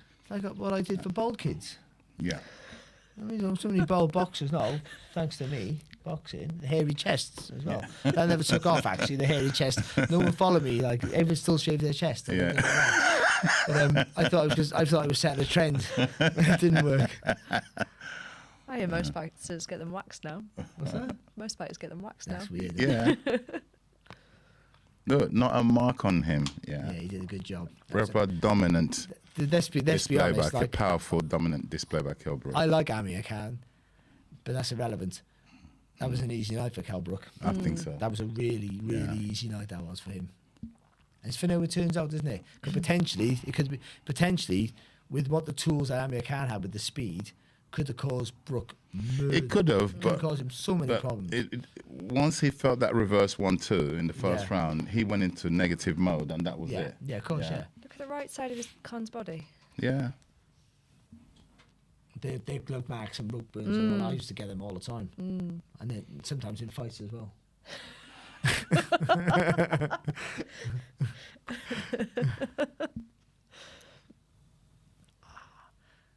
On to the next British rivalry now. Who's he calling out now? I hope not. Josh Taylor. No, I hope not. Move up in weight. I hope not. The thing is that the euphoria now and the buzz. I know. Because of how easy he beat him, he won't retire now. He'll be thinking. That's the problem. There's more now. There's more. Like, maybe there is. Like, he's got more, but I'd like to see him say, you know what, go out on a high. You know. Yeah. The problem he got though. There'll be a job for him in television to do boxing. There's too many boxers in that sort of industry. In my mind, they should just retire and go away. Yeah, bugger off. Especially the bigger names. But yeah. But no, I agree with you. No, but also. He's at that stage now where, and I don't want him to. I wanted to pack in. What about the finish for him? Brilliant, isn't it?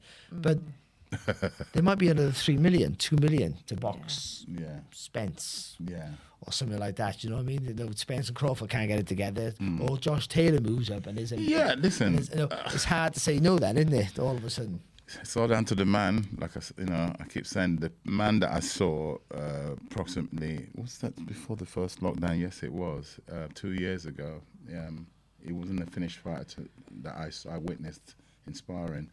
I thought, okay. Then he went and had that. You can't help it. The of course, yeah. Was reopened. That you're not superhuman. The minute you felt that pain, people said he quit. No, you try getting your eye socket broken and see how you feel. But what you've seen against not knowing anything, just seeing it on what you see. What you've seen against Crawford, though Crawford is brilliant by the way. So yes, it is. There's no shame. He was never going to beat Crawford. That's the truth of it. But the way he lost. It looked like a guy who had a long career. That's how and just thought. That's how it appeared. I come to have a go, and I'm not good enough. And he didn't quit, but that's it now. He's gone over the ledge a little bit. It did appear that way, but it's an injury, an old injury that opened up. But also that might still be the case because Cam again is not top 10 in the world. That's the truth in this welterweight division, which is, by the way, fantastic because forget about the champions. You got Jared Ennis coming up below. No, it's a horrible. It's a vicious. There's no easy fight there. No, in that division. Ortiz Jr. It's horrible. We're boxing Michael McKinson now at the end of March the 19th. By the way, it's a nice little plug there for them.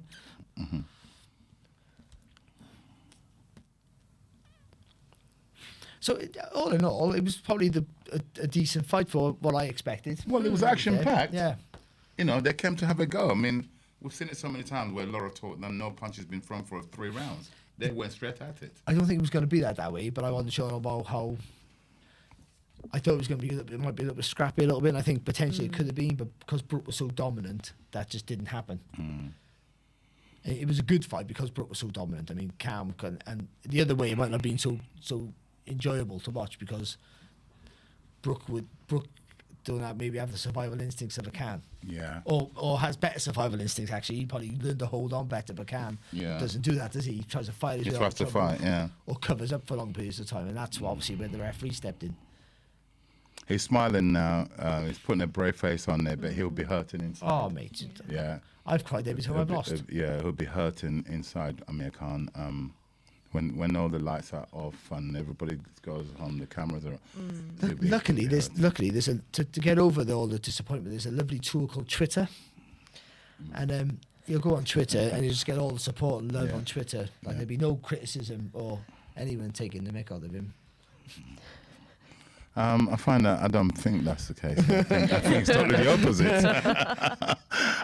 I fell for it for a minute, Barry. Listen, he'd be sat there. You came across really convincing. He'd be sat there going, like all the people saying, and he'd be going, they're just thinking, I just earned £5 million though. That's the difference. Yeah. Is that how much it was? I think he got 5 million. I think, yeah. Wow. But either way, when all that money, I've never earned that money, so I don't know what I'm talking about. But all that money, when you get in the ring, all that money's irrelevant. It's all about you beating the other guy. That's right. So it didn't. Yeah, that money means nothing, does it? While you're in there. But Kell Brook now must be flying, absolutely flying. I said 6-7. Fight concluded. You spot on, Taj. Yeah. To be fair. Yeah. Done. Yeah. What round did he win it? 6. Referee stops 5. Round 6. Kell Brook. Just as I predicted. If you remember, if you go back and listen to what I said.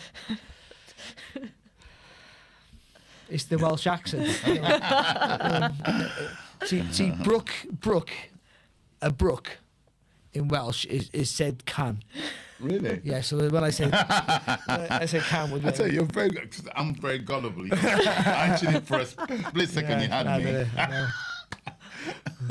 What you like? You had me for a split second. If you're that gullible, Don, you can lend me a couple of quid. I promise I'll come back to you. I'm Nigerian, and so Oh, there you go. when Yeah, it no. comes to finance, I'm not I gullible. wonder where my shoes went.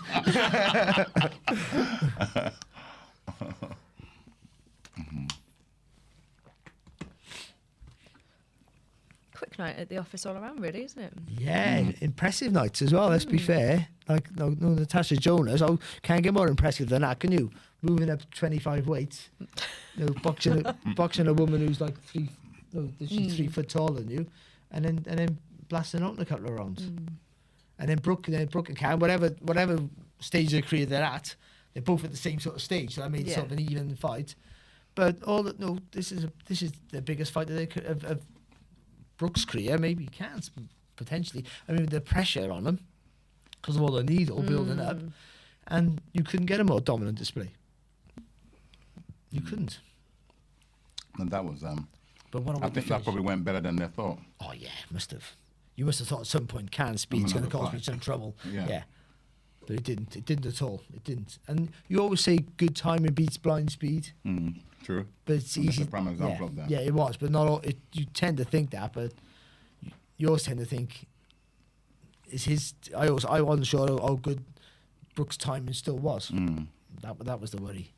Because of the things that he's had, the few fights he's had, Spence and Golovkin and Crawford's.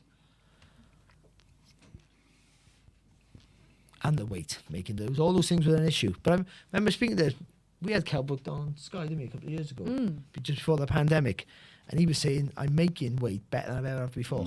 Well, you would have seen the time, you would have seen it. Yeah. So I'm making weight better than I had before. Because I was on about, you'd be a strong now, super welterweight. He said, I'll make welterweight. And I was like, mate, come on. I'm glad for him, Like you'd be glad for Cam, wouldn't you? It's like either one, Yeah, so either one of them. But he did. You've got to be happy for him.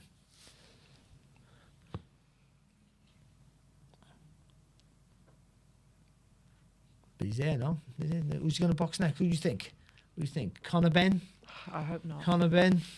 I vaguely remember having a conversation with Eddie the end of last year about Amir fighting Conor Benn, and that was kind of a nah.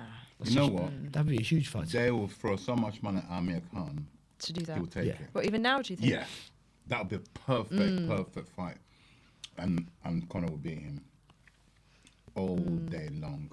Yeah, they will throw so much money at him. I have to say, Conor Benn is one of my most improved fighters. Yes, he is. How about a million miles? Don't tell him though. I told him that. He was angry at me. I proper angry. Sorry, Conor. Cause he looked at it as if I was saying you couldn't fight before. Well, the whole nation will tell him that he's the most improved. He's a very improved fighter. Yeah.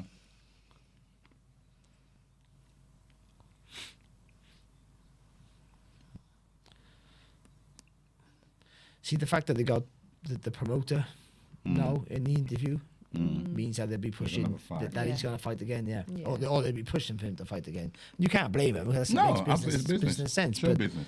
He didn't go into a grueling fight. no. But That was probably the most comfortable fight. He hardly took a punch. An easy night's work, I know. To be fair, I'm not sure if I can see Boxer and DAZN going head to head with their fighters. Really, No one can go head to head. No one in the UK can go head to head with Sky. That's the truth. And so, but I don't know if Brooks signed up to anybody, so he'll just go with the money he is, can he? You know, he's at the stage now. If he's not signed up to anybody, which I doubt he is, then he has the luxury to go where he wants to bloody go. Yeah. That's the truth They of give him it. a free fight deal. But this is the way to go out. No, Definitely. no, that's a few more million in the bank. Yeah. No, set you up. it's a great. No, you just finished a rivalry. That's that list of British rivalries now good on the history and all that. Not the greatest one, of course, but, but the narrative was still so up it there. was, and it's a good one to finish. And then he retires, goes into the sunset. What is he? 33? 35. 33, 35. Oh, this stop now. Stop. No, I seriously stop now. I agree with you, but he won. Out of interest, who has been your favourite UK rivalries? Good question. I don't know. Eubank and Nigel Ben, if I can go that far back. Yeah. I boxed on the undercard of that. Did you? The second one, yeah, in Old Well, Trafford. not many people can say that. Yeah, in Old Trafford, Well yeah. done. I tell people they boxed on my undercard. There was only 5 fights that night, see? Really? Never used to big Wow. undercards. So you're privileged. Yeah, I boxed, I beat the kid, undefeated kid at the time. Yeah, it was great. It was great to be there. 'Cause that was Old Trafford. It was all, because them sort of nights then were very rare back then. And it was just amazing. The fight wasn't that great, actually. Well, nowhere near as good as the first one. But it was, it was just to be around them. It was just. I thought you meant your fight then. My fight stole the show. It was fantastic. I dropped the kid, which was very rare for me. By the way. I think it was so rare. I picked him up. and apologise as well. Did you? No, of course I never. Of course I never. I did look outside. I said, "Who did that to him?" So someone tripped him up. Oh my God. Oh Jesus! All night, like every round, he got hit with the something significant. Pop. I love the replays. But even better, a See that? slow-mo That's again in that reverse 1-2.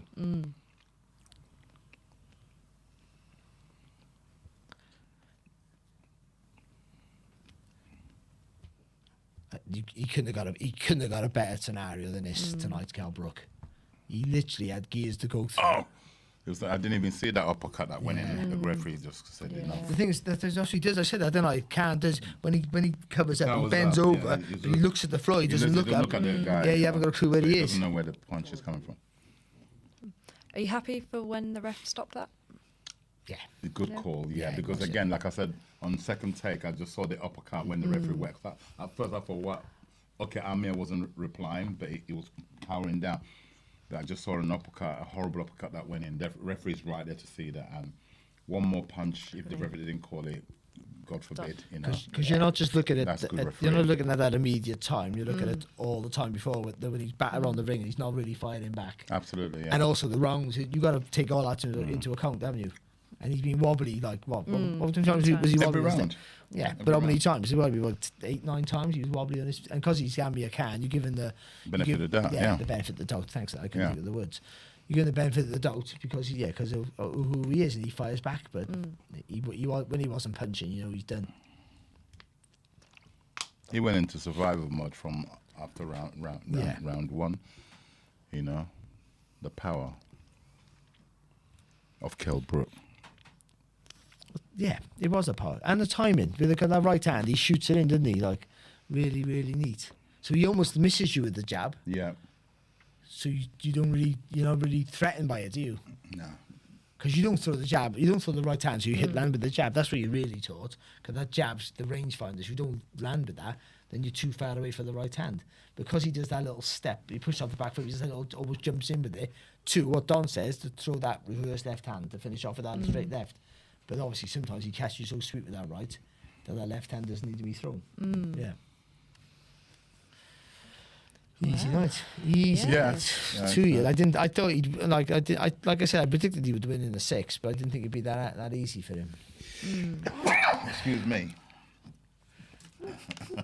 So 100% prediction, mate, actually, to be honest. Like Yeah. I said, Fury would lose the first fight to Wilder, I said, and Joshua beat Usyk. I said like that one, I think. What else did I got wrong? Do you know who's never wrong? Who? Kevin Ajako. Never wrong.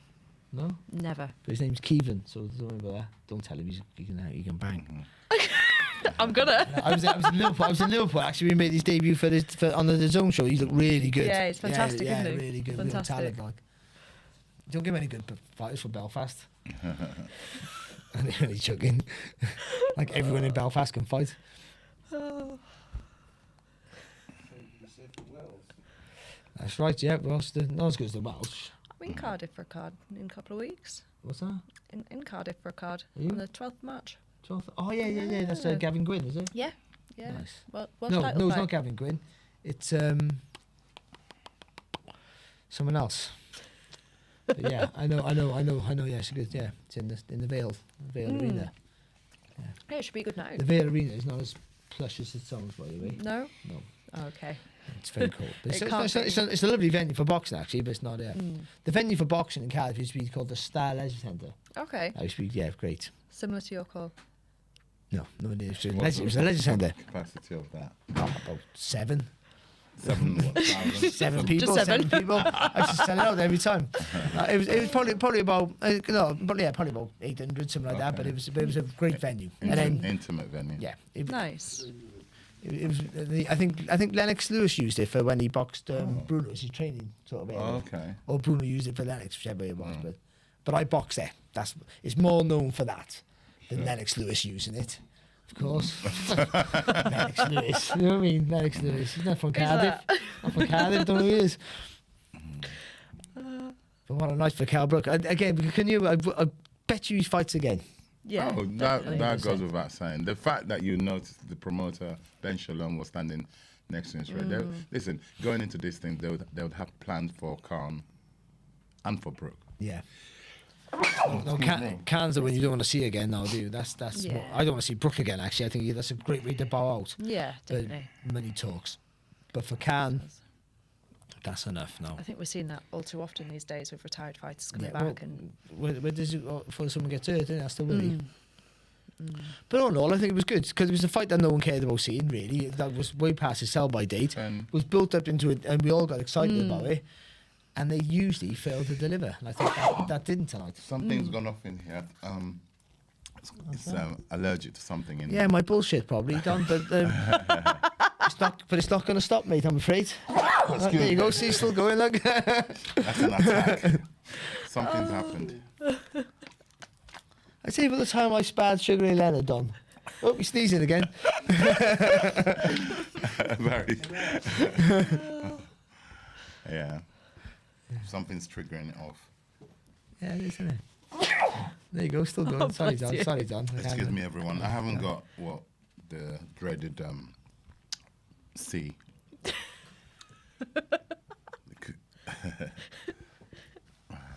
Chlamydia.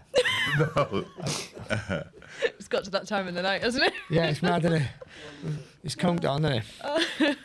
But it's weird, because you sort of get a buzz, don't you? I know after the fight, a good fight and a good performance. I know it was a good fight. It was a good one-sided fight. If that makes any sense. It was one-sided. Yeah, so it was as one-sided as you could hope for, but it was actually quite enjoyable to watch because he didn't. Oh, it was entertaining. He systematically beat him up. I was didn't he? thoroughly entertained. Yes. Oh, there you go, Don. And I called it right.